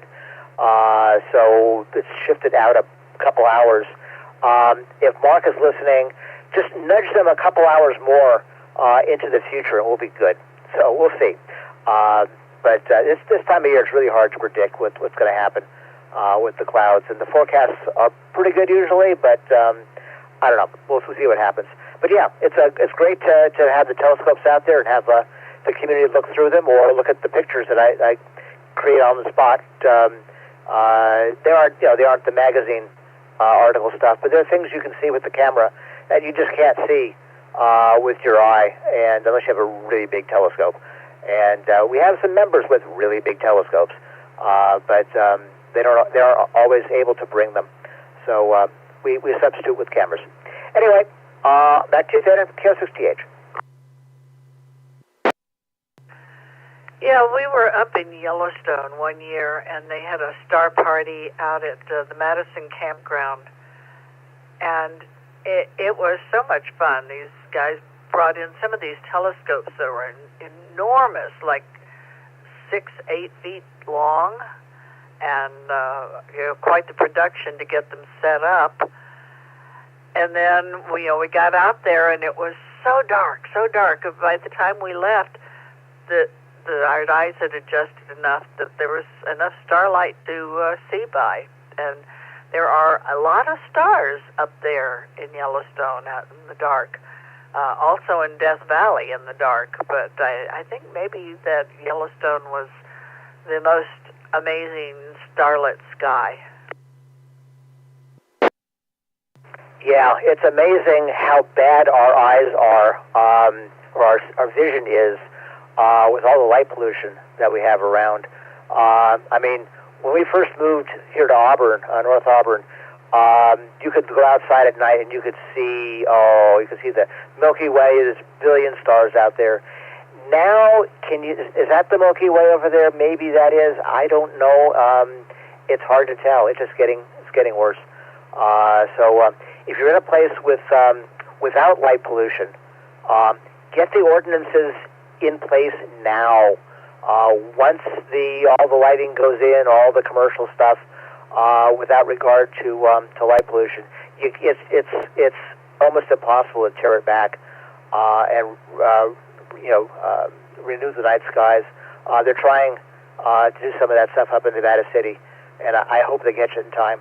Oh, you mentioned Yellowstone. I forgot about the discussion about bears and encounters. Growing up, we were up in Yosemite with the family, and my grandmother was with us, and we went up to, I think it was Glacier Point, the big parking lot up there. We got the car parked, and we're going to go out and do a hike and just look around and stuff. And this bear with little ones comes into the parking lot, and there's this little car. So it was a Triumph, I think, and there was something inside that this bear wanted to get, and it climbed into this little tiny car. It was, how many people can you fit in a phone booth kind of a deal. One bear got into this car, got what it wanted, came out the other side. It was wandering around the parking lot, and my grandmother, ever the protector of the family, we weren't too close to it, but she goes running after him saying, shoo, shoo, shoo, shoo, shoo. I don't know whose car it was, but the bear wasn't amused, and wasn't just ignored her and wandered on off. But yeah, shoo, bear, shoo. KO60H. Yeah, that's not what they recommend you do. When I talked about that sticker that I got with "Can I pet this dog?" I got that because it was it struck me as funny that somebody would say that, "Can I pet this dog?" Just like they say, "Oh, I'm going to go pet the fluffy cow in Yellowstone." No, people need to be smarter than that. Yeah, common sense isn't all that common sometimes. I forget what she said. It's in Greek, of course, Thea or something like that. Not the yogurt, but it means scram or get out of here. Yeah, it was. Hey, no, come on back over here, come on back. Anyway, it's just one of those memories growing up, with the family, and my grandmother. Anyway, on with the day. KO60H, back to you, Theta. Well, you have a great day. This is W6EWF, W6YGO. Tim, good morning.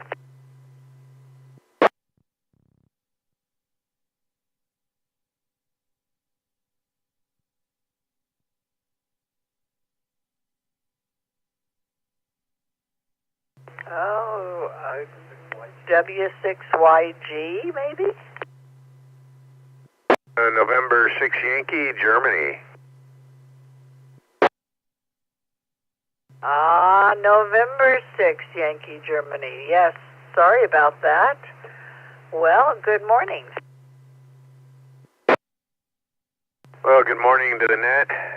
Good morning to my son if he's listening. And I don't really have a lot to add to the net, so I'm not going to be too long-winded this morning. I forgot what the national holidays. Someone said something about Eggs Benedict. Shame on you. Yeah, my wife says, those poor dieting people. I love Eggs Benedict. I haven't had that in a while. I used to, when I was younger and the family was living at home, I used to make Eggs Benedict homemade. I'd make the hollandaise sauce. And another one of my favorite breakfasts. So, yeah, we're not going to be doing Eggs Benedict today, but we will be having my normal breakfast here in a little bit, 10 o'clock. Let's see, instead of Eggs Benedict, I'm going to have 4 ounces of grass-fed hamburger, I think, this morning, and an avocado and 2 ranch eggs from our chickens. And yeah, that's what. By the way, I've got a rooster that loves to wake me up for this net. Sits on the fence right outside my bedroom window and proceeds to sing for me. And I keep threatening him. I'm gonna buy an airsoft gun. And if I just don't want to put a hole in my screen. But our German Shepherd, we have 2 German Shepherds. Aries is getting very good. We have trained him we use the word push, and open the door and let him out and say push, and he knows exactly what to do. He rounds up all the roosters that are hanging around the house, because all our chickens are free range, so they have free roam of the property. We're on. And they're up at dark 30, as my wife says, so he knows, and he herds them away from the house and away from my bedroom window. But they can be kind of cantankerous, and they like to come back, because I guess they're a lot smarter than I give them credit for. They know where I sleep, and they want me to come out and toss some food their way, I guess. So they want breakfast. And at least the dogs are a little kinder about it when they want a snack in the morning or a biscuit in the morning. They just hop up on top of me and breathe on my face, you know. You haven't lived until you've had 2 90-pound German Shepherds lying on your chest in the morning, both, you know, jealous and fighting. Anyways, I digress. What was the topic of the morning? Oh, national days. Let's see here. I have to run back up there. Mushrooms, angels, auctioneers, bean counters, librarians, orchids, seize the elephant, reveal the genius within, teach your daughters to volunteer, wear pajamas to work, cash and eggs Benedict. We have breakfast on Tuesday mornings with a group, and they used to have all different kinds of eggs Benedict. And they had a California Benedict I really liked, and they let me order just one of them. But they have changed their menu, and so all of those have gone away, and it's very disappointing. I have not made my own hollandaise sauce, so I am impressed.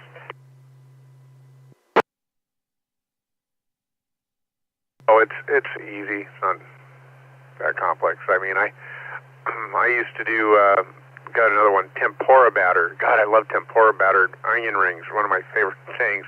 And they're impossible to find in the store or in the restaurants out there. I mean, there's a few places, but I guess. So I finally concluded, you know, the only way I'm ever going to get these things is if I make them myself, so I endeavored to learn how to make tempura batter. And I finally got pretty good at it, but that was a mistake. You know, because then the family realizes you know how to make tempura batter, so now they want it. They want tempura batter fried onion rings. They want tempura batter fried fish. They wanted everything. So I stopped making that because it doesn't last long. You know, it'll last a little while in the refrigerator. You have to make it fresh every time. So I haven't done that in quite a few years. There's an awful lot of national days today, so. Yeah, I'm not sure. There was one that caught my attention early on in there, and Now I forgot what it was. It's maybe I need another cup of coffee. So I'm not going to hold it. I'm just rambling. I'm going to send it back to Net. I'm going to head into the shop here in a little bit. I've got a bunch of projects I need to work on, and I have an Amazon delivery showing up with some parts for it that I'm waiting for. So I've got an amplifier torn apart on the bench that I'd like to get back together again. So with that, back to Net, N6YG. Very good, George. Well, you hope your parts arrive and you get that amplifier working in good shape. And that gives you something amusing to look forward to. And I bet your eggs are delicious. Free-range chickens eating bugs. Those are the best kinds of eggs.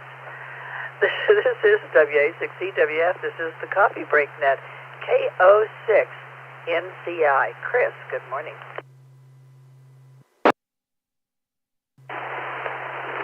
Yeah, Chris here in Chico, KO6 NCI. I've been listening to the net for a few days now. I am a new ham. I just got my license a few weeks ago. And just wanted to stop by for a quick in and out. I don't know if I'm in the wrong set of the net for that, but just wanted to say hey to you guys. Good morning. And weather's good here in Chico. Not too hot, but nice and clear. Not too much to report. Anybody in the area, I mean, you guys are probably already aware of this, but you guys are talking about astronomy, and there is a observatory up in Upper Park up here in Chico that is open Friday nights and Saturday nights, I believe, every weekend, but you guys might want to check that. Other than that, not too much to report. Checking in, other than I wanted to add, I am checking in with a handheld, and hopefully the sound is coming in pretty good. About all I have to report. Back to the net, KO6 NCI. Well, thank you for checking in with us, Chris. Your handheld is working just fine. There's a little bit of what would you call a little white noise on the back end, but you are perfectly understandable. Yeah, made a note about the observatory in Chico. Maybe that's a road trip. You have a great day, and thanks for checking in. I hope we keep you amused and you check back in frequently. We always like to talk to new people, add more people to the group. This is W6EWF. This is the Coffee Break Net. Who else do we have out there who wants to join in and chat or do a quick in and out? Let me know your preference. This is KO6CGU, Terrence in Paris, California, and I have a question for the group.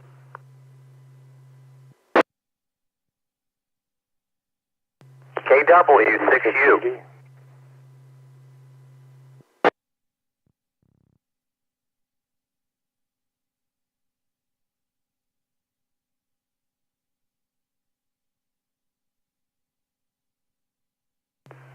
Okay, let's see. We got KB6ED and KW6U, and up to the top of the list, KO6CGU, Terrence in Paris, California, not France. Terrence, good morning. What is your question? Good morning, everyone. This is KO6CGU, Terrence. So my question for the group, I am planning a trip to Jamaica. I have already received my bilateral agreement. I would like to know if anyone on the net is aware of any type of net that the Jamaican radio operators use that I can tune into here in the U.S.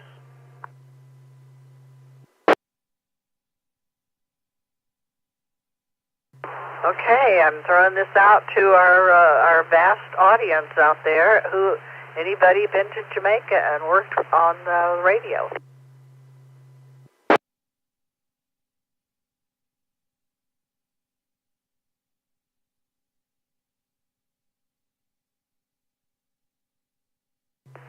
Well, Terrence, it sounds like you're going to be the explorer. You'll be the resident expert when you get back. I guess Gerry says he doesn't hear them on very often, so I don't know. This may be an adventure. Okay, I'll take that. Not a problem.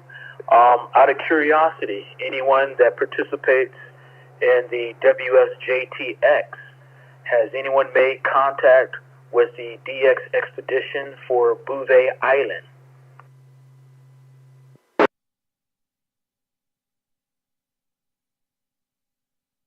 What the expedition? The expedition just passed about a week ago, and it was one of the popular DX expeditions that was out there. So I just want to know if anyone had an opportunity to receive a QSO with the DX expedition to Bouvet Island.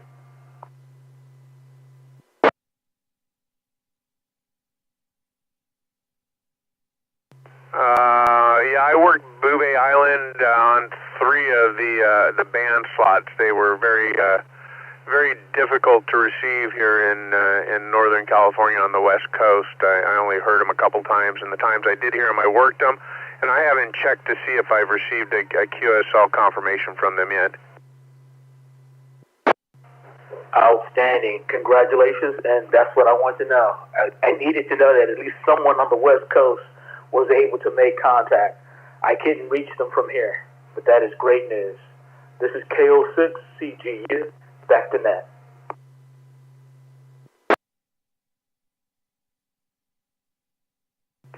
Terrence, before you wander off, this is Gerry, W6EK, and I asked ChatGPT about Jamaica, and they said apparently there's a island-wide leaked VHF repeater network that doesn't help you hear.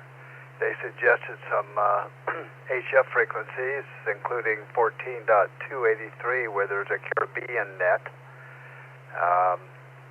And they said apparently on Echolink, there's a node 7673 that's operated by the Jamaican Amateur Radio Association, or JARA, where a bunch of 6Y, that's the prefix there, stations check in. So, I don't know, go scroll through Echolink and see if you can find that node and have a list them. What language will they be speaking, English or French? Good morning, Gerry. It'll primarily be English. So I think that between English and, I want to say, some sort of pidgin language is the dominant language of Jamaica. Thank you. Yeah, I've been there. I didn't take any radios with me. So, Mon, you can talk with them, Mon. Have a good time down there and stay safe. This is W6EK back to Theta. Thank you, Gerry. This is KO6CGU, back to net. You have a great day, Terrence. Glad that you checked in with us. KW6U, Jeff, good morning. Good morning, Gerry and Theta, KW6U. I'm just kind of finalizing my last little tidbits for going on the hike. I've got most everything together, and so I'm going to go do some experimenting next week, gear trials, and make sure I've got all that I need.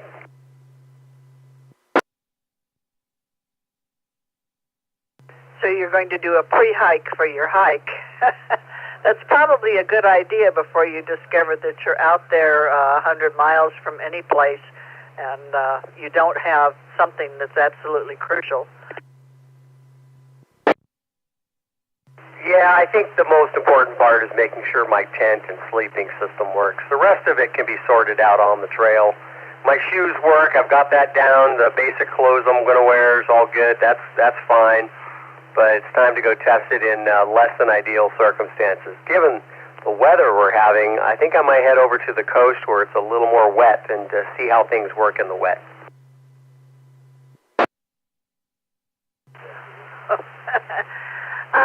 Jeff, that just sounds like so much fun.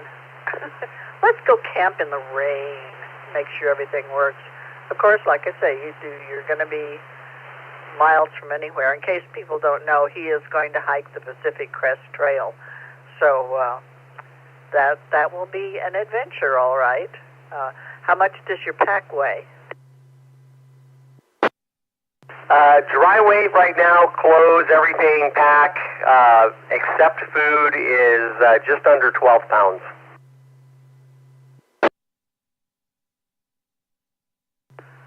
Wow, I was adding it up to 20 as you were talking, so that is impressive. What kind of tent do you have that lets you come in at 12 pounds? Oh, it's a Durston Dome, X-Dome 1 Plus. It's a very light tent, but it's not the lightest tent out there. I'm actually shocked at what people actually use on the Pacific Crest Trail. There's some folks that get down to their base weight of, between 6 and 8 pounds, and I don't know, that's too lean for me. I've got something, this particular tent's kind of a dome that you can set up separately from the tent itself, so you can set up your dome in the rain and then get inside and then connect up your tent underneath the dome so you stay dry, and I opted to do something a little more. So it weighs almost 2 pounds, just under 2 pounds, which is actually heavy for an ultralight tent. I'll take your word for it. I think the last time we were in a tent, it was something that I think it was a leftover from a Boy Scout jamboree, and that tent all by itself probably weighed 20 pounds, and it exacted blood when you put it up. Thanks for having me.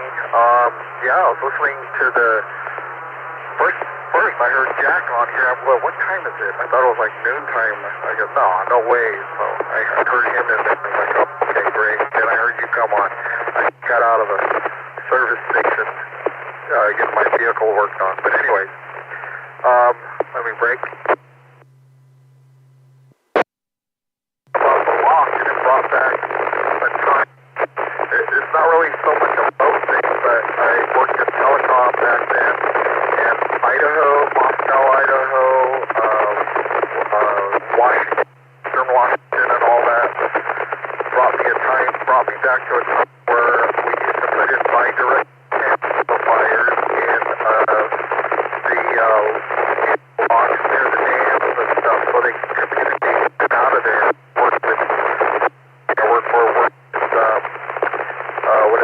Army Corps of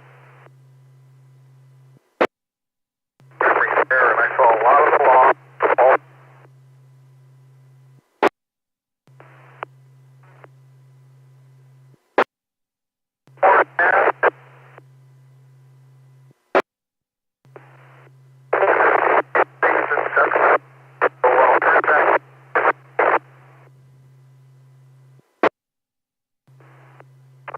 Okay, are you the station that came in? We don't know who you are. Are you listening now?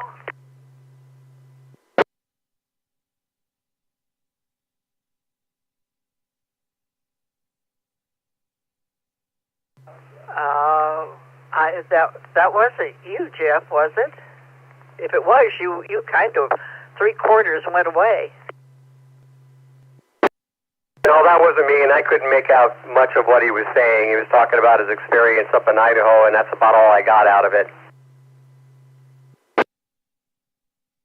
Yeah, me too. Well, we'll try and figure that out another time. Anyway, so you're going camping this weekend. When do you officially take off for this trek? I'll go camping next week. The official kickoff is May 8th, so I'll head down to Southern California, the first part of it, and hang out with our daughter down there for a little bit and just enjoy some time before I officially kick off from the Mexican border. Well, that will be an adventure, and hopefully, are you taking a radio with you? No radio with me. I'm going to have my phone set up with StarLink I'll use GPS for Garmin, but radios add, you have to make trades, and they're a lot of weight for, quite frankly, minimal value with today's technology. I've got redundancy with my phone and my Garmin, so having a third thing is just, it's hubris.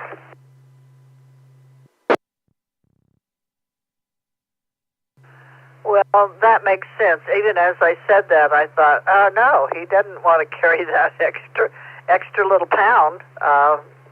You've got it pared down as good as you can. It adds a pound, and they suck a lot more power. So power management is the second part to that. So if you're having it with you for an emergency, I can get it down to a few ounces with my little 5R Mini, but I don't really need it in kind of in the whole grand scheme of things. I have the Garmin satellite function, works really well, and then the iPhone itself with satellite capability also works. That's one of the things I'm taking care of here today. I'm going to go to T-Mobile. I've unlocked my phone from AT&T. I'll go to T-Mobile and get a virtual eSIM for either internet or not just data, but not just phone, but data also. I'm going to talk to them about it and find out what will work best for me. Well, you will have to send us little messages so that we can follow along and know where you are. I'll do that. That's kind of the plan. Every now and again, check in, and if I have data, and when if I'm not terribly limited, I might be able to check in from my phone on repeater phone.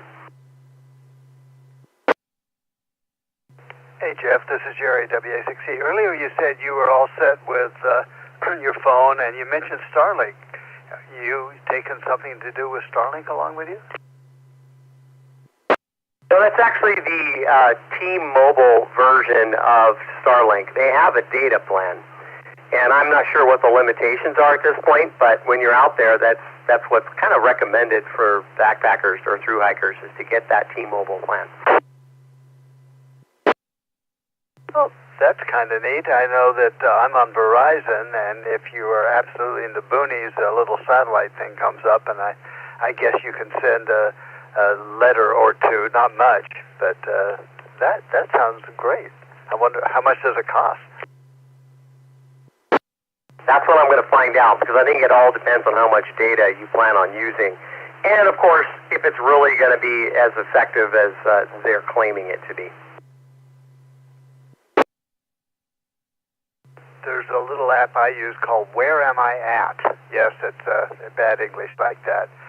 But it's free, and you can use it to find out where you are, lat long, altitude, or elevation. And you can copy that and send it out in a data burst. So, really, everybody just needs from you is, here's where I am, all is okay. And you can send very little data, at least keep people informed. Exactly. That's kind of the goal. Figure out just how to get that stuff out. I know I can do it with my Garmin. I get, with the current plan, 50 messages a month, and that includes both directions. So you can't just say, hi, how are you? What are you doing? In several different texts. You have to think about your paragraph that you want to send before you send it and receive, But you can send out, let's see, my wife at least can follow me. On there's a couple of apps that Garmin has that she's going to be able to follow me the whole time. Oh, very good. So she knows where to go to find the body. What system is Garmin using? One of the standard cell phone systems or something different? It's their satellite network. This is a sat communicator. It's got a little antenna on it, and it does messaging, basically, and of course your location and maps are on the device as well. Yeah, whose SAT network are they using? Their own. They have, let's see, I have to look it up. It's Geos and some others. I can't remember they have theirs, and then other satellite networks that they have, but it's not the same ones. It's not using StarLink, for example. It's more of the traditional satellites.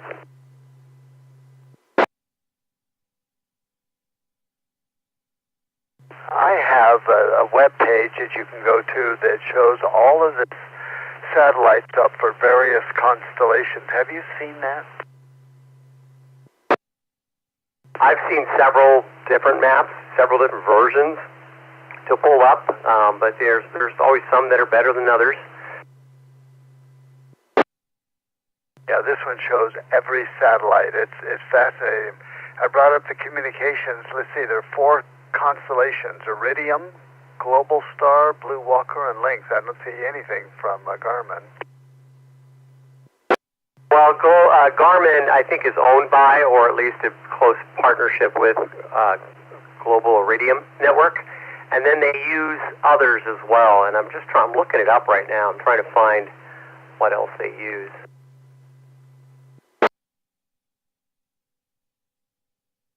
Anyway, as long as you can get a data burst through every now and then, that's good enough, I guess. So far, it's worked everywhere I've been. I've been testing it out in different places, and without using the cell phone network, it works well. So I guess it just depends on where you are. I think in the U.S. we have excellent coverage. Even out on the oceans offshore, we have pretty good coverage. So I'm not too worried about it. No, I sent you a link to this map I'm looking at. It's really kind of interesting. That's kind of reassuring as you're going along there to know that at least if you need help, that you can get it. The world has really shrunk during our lifetime. It's really quite remarkable. And if I do something stupid and get myself injured and hit the button, I've also got backup insurance, rescue insurance, basically, and that's the way Garmin's system works. Is they either call the local police if you don't have insurance, or they'll, if you have insurance, there are different companies out there that will provide, a rescue and then getting you back to your local hospital.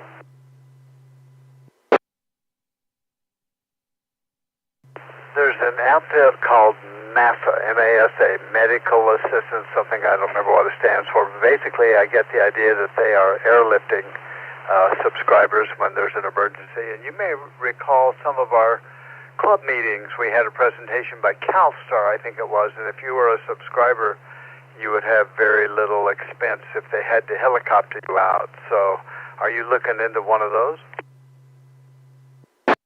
Yeah, that's exactly right.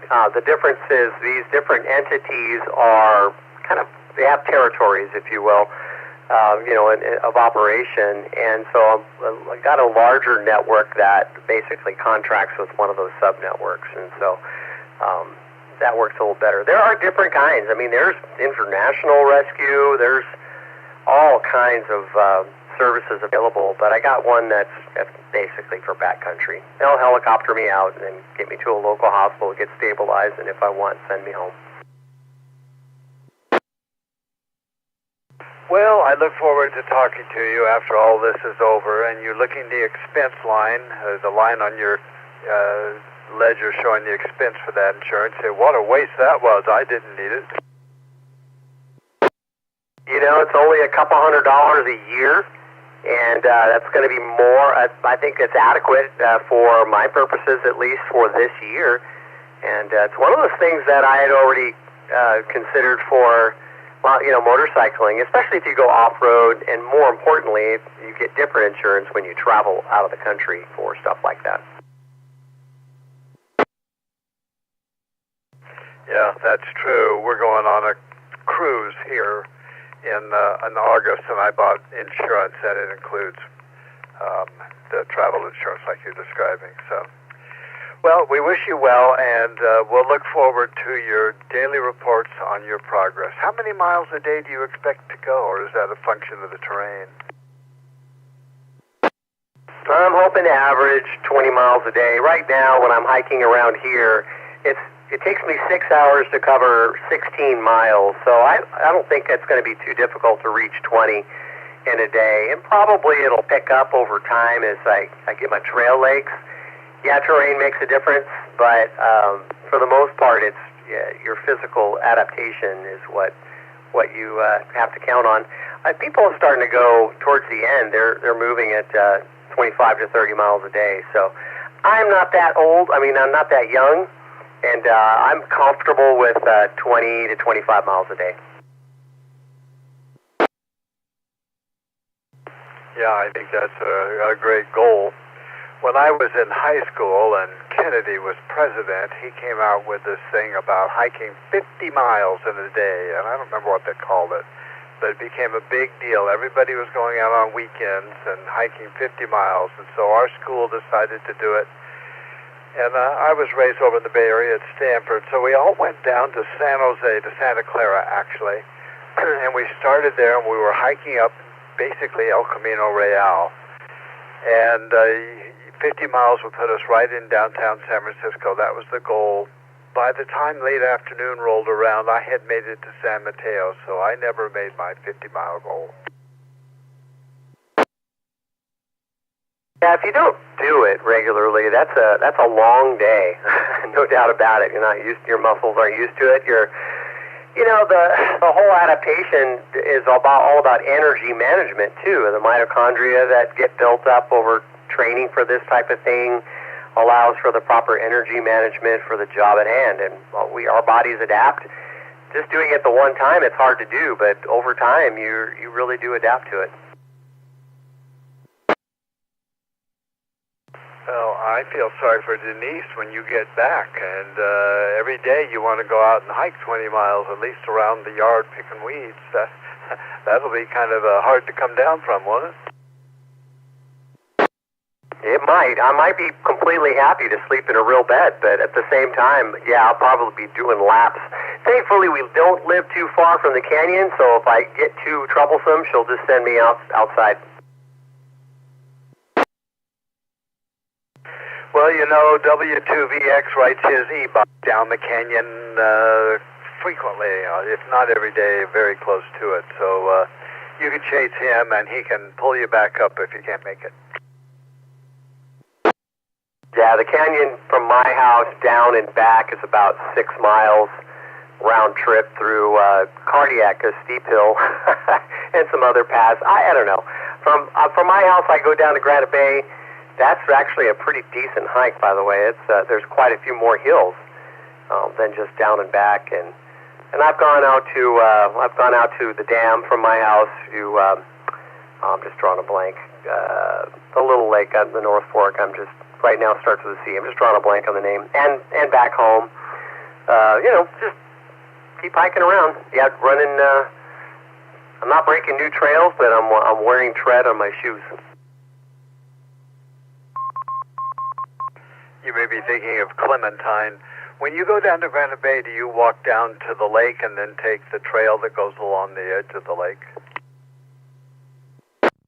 Yeah, I hike the Pioneer Trail. So if you just take from my house, you go down to there's a canal, and then you take Cardiac all the way down, or you can take the road, and then the Pioneer Trail picks up from there.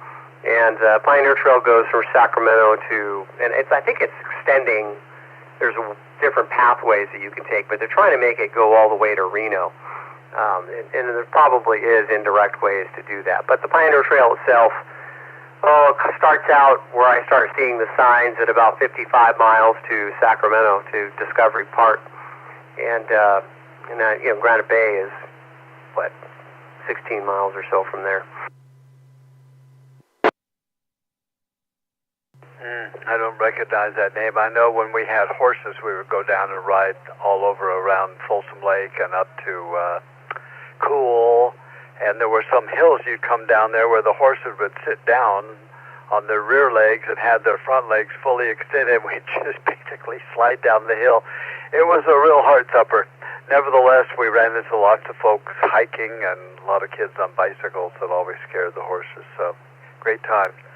Well, I'm glad you're getting ready, and I wish you well for a great trip. Hopefully, BJN will make the weather cooperate. I'm not worried about Southern California from a wet point of view. I'm more concerned about the heat, and then the snowpack isn't all that high, although we just had some. It was April 1st, it was 16% of normal, and I think the little snow that we had might have added a little bit to that, but we'll see what it says here May 1st.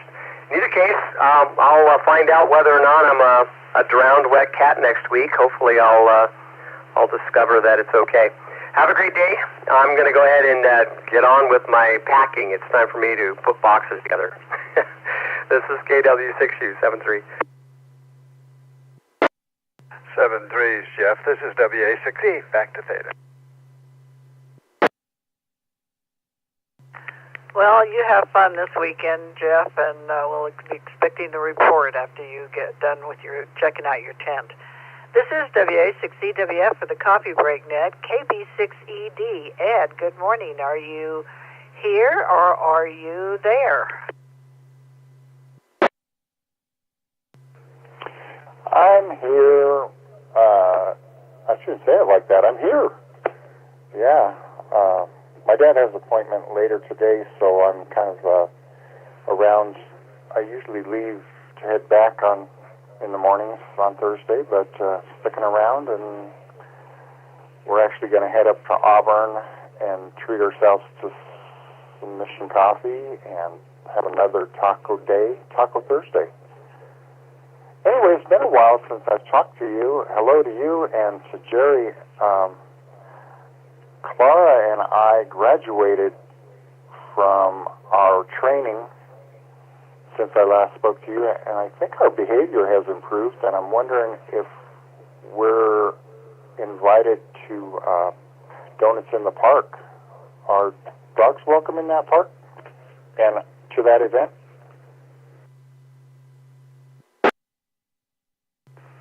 I would assume so. I haven't heard anything to the contrary. So, yeah. I think I'm going to say yes.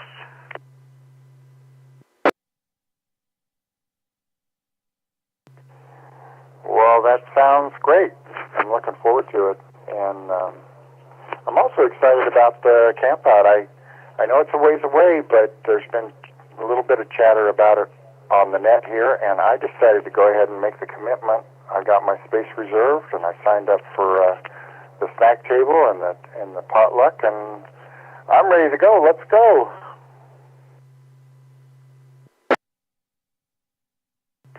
Yeah. Smitty said he was looking at Stampede. He was astonished to find that some people have already reserved their spots. So I guess it's going to happen. Gerry is checking about the dog, and it says no posted policy. So I assume that if they're on the leash and under control and cleaned up after, that the park won't have a problem.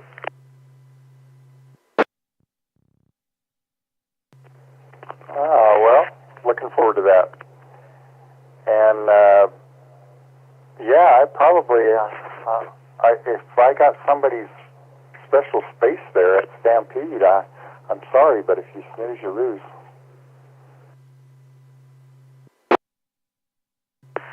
Yeah, we're going to have to make it a day trip, so we won't be camping up there, which is very sad because we were the power supply there. But I'm sure they'll figure out something.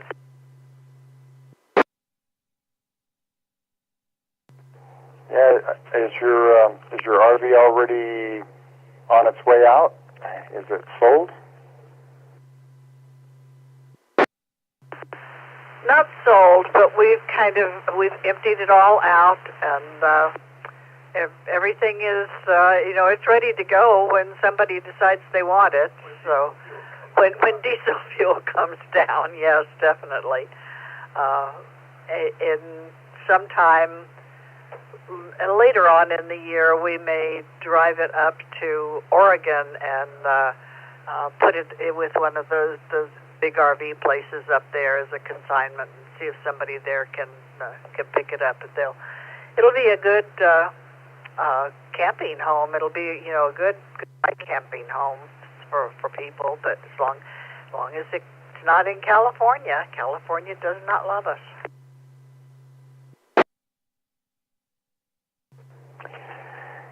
Yeah, I've got a big, beefy Toyota, 2017 Toyota truck that's been lifted and has the massive bumpers and everything. It's just a weight hog, but extra large tires and so forth. And it's not driven. So I'm thinking if I still have it, I'd like to sell it, but I might bring it if I still have it. My dad's thinking about coming along, so anyway, it's going to be a great trip. Looking forward to it, and we'll look forward to seeing you there for a day or whatever that time period is. And my dad looks like he's chomping at the bit to get in the car and go. So I'll turn it back to you and say 7-3 KB6ED.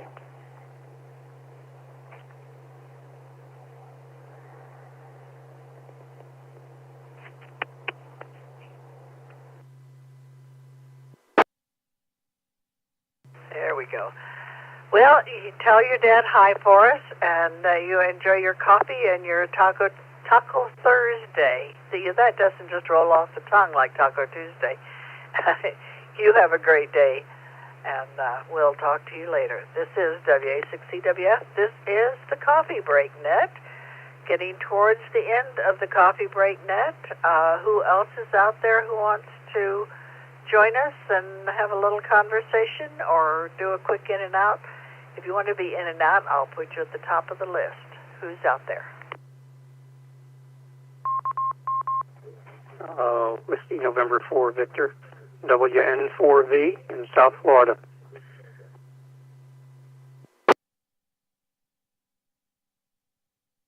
KD3 AJN, Kilo Delta 3, Alpha Juliet November.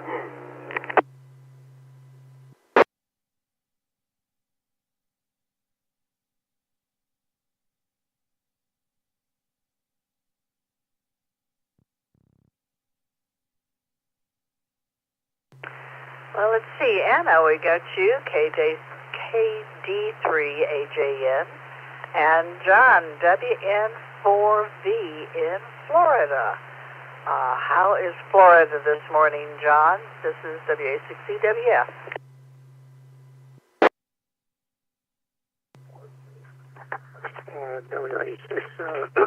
W6WF WN4V. Well, it's 27 degrees Celsius, a very pleasant and comfortable day today.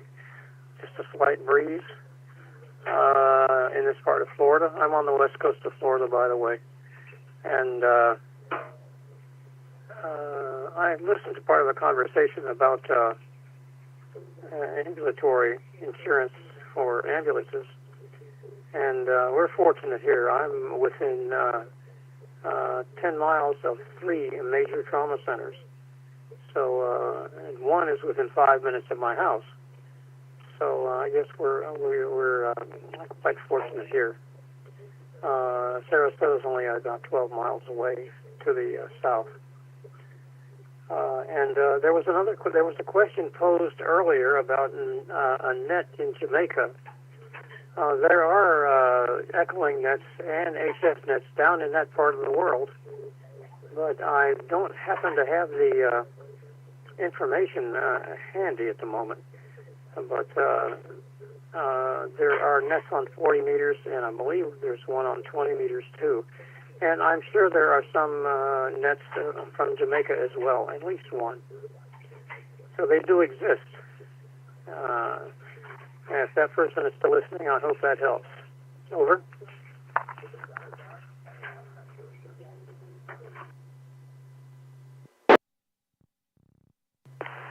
Yeah, Gerry gave him some starters and some places to look, so I'm sure he'll figure it out, and he will become the resident expert here.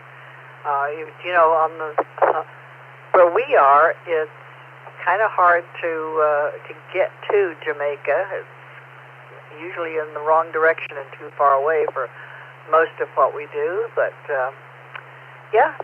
he'll have to get us connected with them and let them know that people in Jamaica should be checking in with us.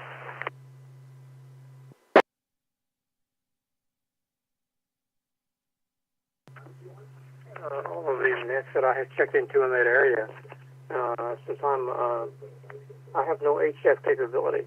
I have 2 meters and 70 centimeters because of the place I live in. And so the nets I check in down there are in Trinidad. And as I said, I'm sure there are at least one in Jamaica, and they're all on Echolink. And I believe AllStar as well. Anyway, that's the information that I have. I don't check into them too often because they start their nets in that area of the world very early in the morning for me, 5:30, 6 o'clock, like that. That's all I have to say right now. We're just enjoying the afternoon and taking it easy. And I wish everyone would have a great weekend and enjoy it. W6EWF WN4V here in South Florida.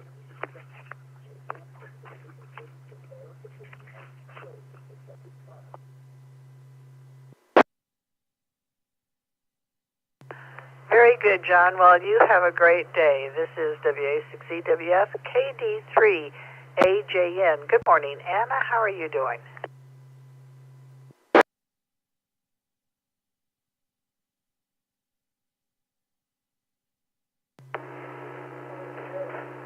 Good morning, Theta, and everyone else on the net. This is KD3AJN. Well, it's been a busy morning. I had went grocery shopping and got the groceries all put away and ate some lunch. And now we're going to listen to the baseball game, the Pirates. And then tonight we have a radio club meeting. So it's a busy day for us, but that's about it. Everyone have a great day. KD3AJN. Well, you have a great day, too. I hope the Pirates win for you and enjoy the game. This is W6EWF. This is the Coffee Break Net. Any check-ins want to get in on these last few minutes? Kilo Echo 6, Juliet Echo Mary.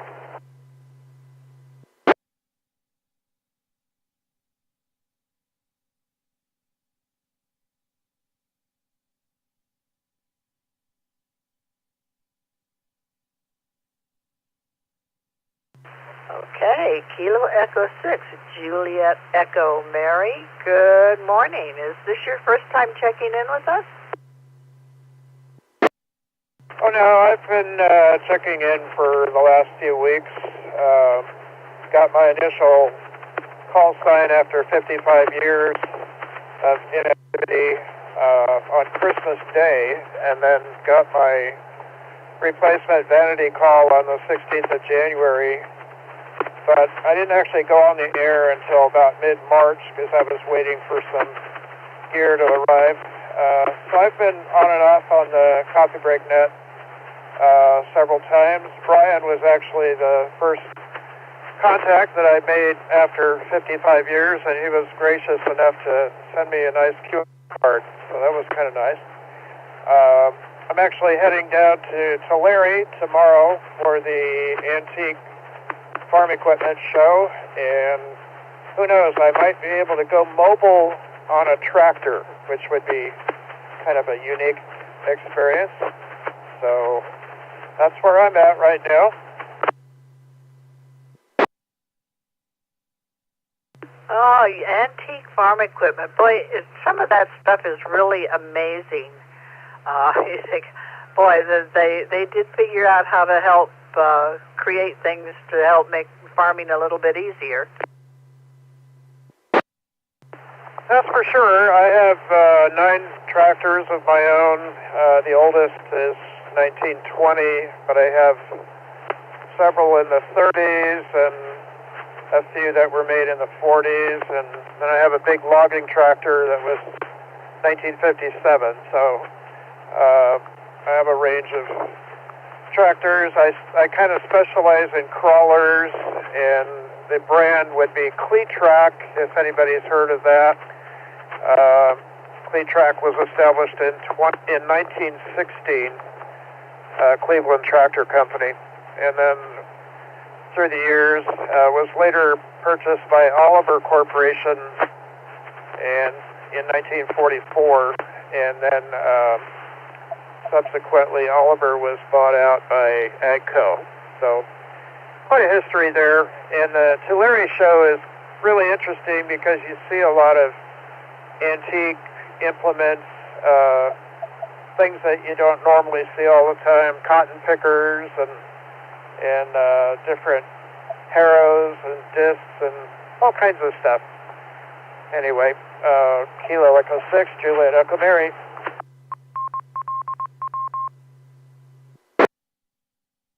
Oh, yeah, we've seen some of those things at the state fair, and they'll be out there puttering around and spitting and sputtering and so forth.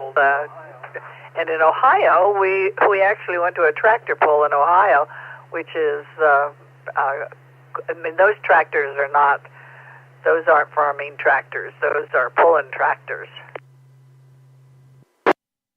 Yes, they do have a pulling event here at the Tulare show as well, and those are definitely souped up, red hot. Sometimes they use special fuels and soup up their engines and whatever.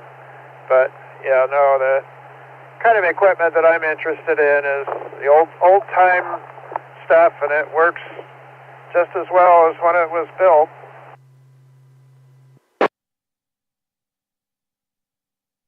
Which is amazing. It's really fun to see the old stuff that people have still know how to make it work and how to fix it and how to keep it running. We went out to see the big boy come through last week, and that thing is an amazing piece of equipment. And the fact that there are people who still know how to make, fix something like that is kind of out of our standard knowledge base these days. It's pretty impressive. Yeah, that steam technology is definitely becoming a lost art. I saw that. I saw the big boy last year, and that's really impressive. There are groups around, like the group that I'm in for antique tractors, but there's also antique steam engine enthusiasts, and they specialize in preserving the knowledge and passing the knowledge on to the next generation. So hopefully that won't die out. There are less people interested in it than there used to be, and of course it's kind of a monetary issue too. The younger people don't have the resources to really get into the hobby. It's very expensive, and of course insurance rears its ugly head, and there's all kinds of fees and licensing and stuff that you kind of have to go through for some of that too. Steam engines are a real safety issue, so they have regulations on that. But it's a continuing hobby, and those of us that are in it are trying to pass on to the next generation.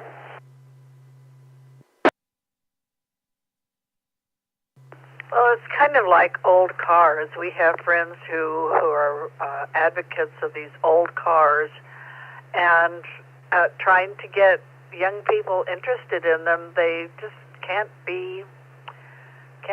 If it's not technology, a lot of people just aren't interested anymore. Plus, like you say, it's expensive. It's not a hobby for the faint of heart and the weak of pocketbooks. So that's a real drawback. Yeah, I've got a 1940s pickup truck, and my son's really interested in getting that going, but resources are tight for him, so it's definitely an issue. I'm going to back out here. I just pulled back into home here. I live in Roseville and just got my shopping done, so I've got to go to the dentist here in an hour. Not looking forward to that. Kilo Echo 6, Juliet Echo Mary, out. Well, you have a good day, John. This is W6EK. Anyone else want to join in on the Coffee Break Net? I will take, it's after 10. Take log onlys or quick in and outs. Who's out there? 6 Hotel Foxtrot for the log. Good morning. Michigan for the log only.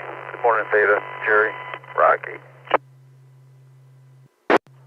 Good morning, A6GBZ for the log only.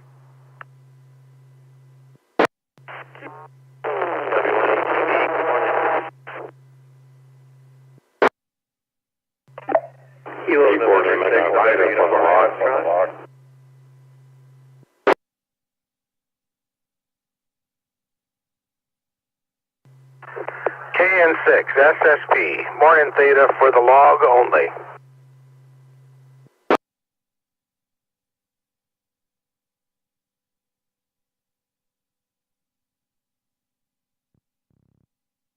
Okay, let's see. I got KN6 SSP for the log. We got you in the log. K4LGI, Sam in Denver. KN6 NUF. K6GBZ for the log. I have you on the log there. Have a great day. W8LDT. And then something that's 6 Hotel Foxtrot.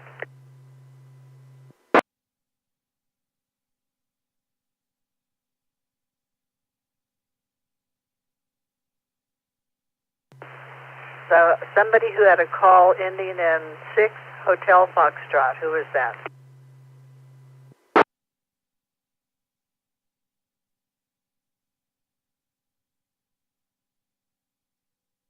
We'll never know. W8LDT, good morning.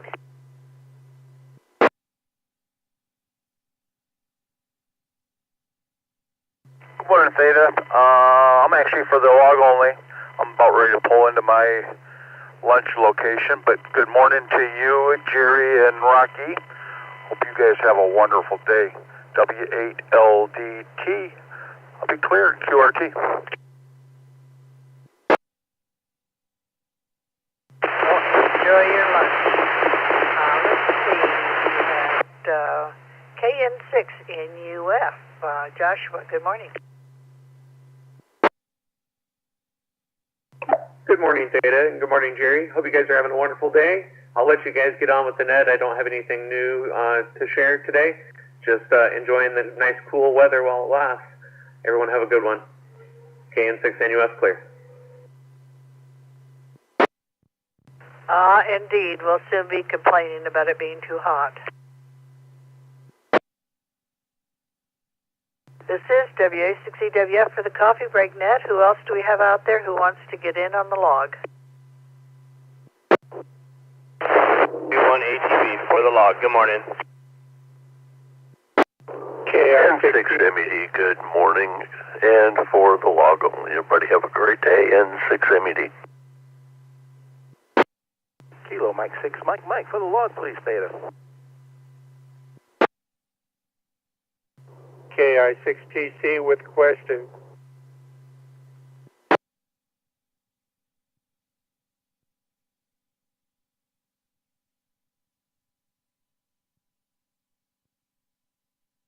Okay, I got KM6MM for the log and N6MED. Good morning, you guys. And KI6TC, you have a question? Go ahead. Good morning, Gerry and Theta and the net.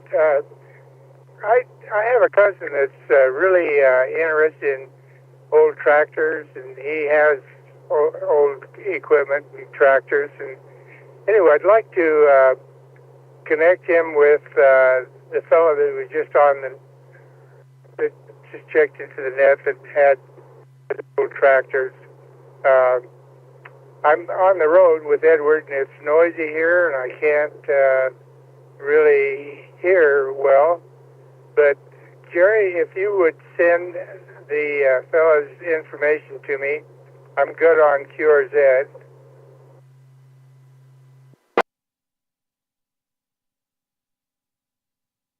Okay, well, let's see. KE6JEM, are you still with us?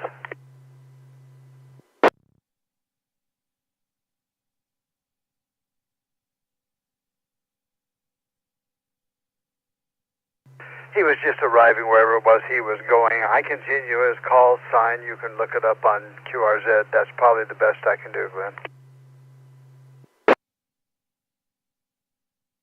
Yeah, could you send that call sign to me? I can't write it down, but if you could send it to an email to me, I would appreciate it. I will do exactly that, and you can look it up on QRZ. Thank you. 73KR6TC. Okay, enjoy your tacos. This is W6E. Who else is out there wants to get logged in before we pull the plug?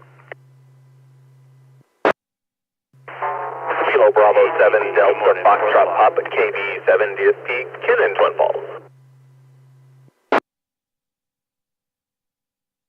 Okay, Ken, I got you, and there was a double I missed. Who was the other station? W1ATV, Whiskey 1 Alpha Tango Bravo. Good morning, for the log.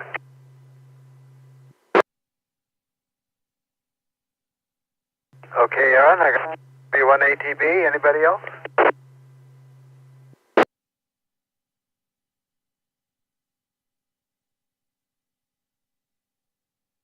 Okay, Ken, what's for lunch today? Well, split pea soup. Ken, do you remember a show on TV years ago called Hee Haw? Yeah. Remember there was a sequence in there where they would all be gathered around and, hey, Grandpa, what's for dinner? And he'd come up with black-eyed peas and chitlins and, all this southern stuff. And then they'd flash back to the group assembly and go, yum, yum. So when you tell me a split pea soup, I'm going to tell you, yum, yum, and you know what it's referring to. Well, that's great. I have seen some of those episodes, and I think they're really funny. They are funny, but they're really dated.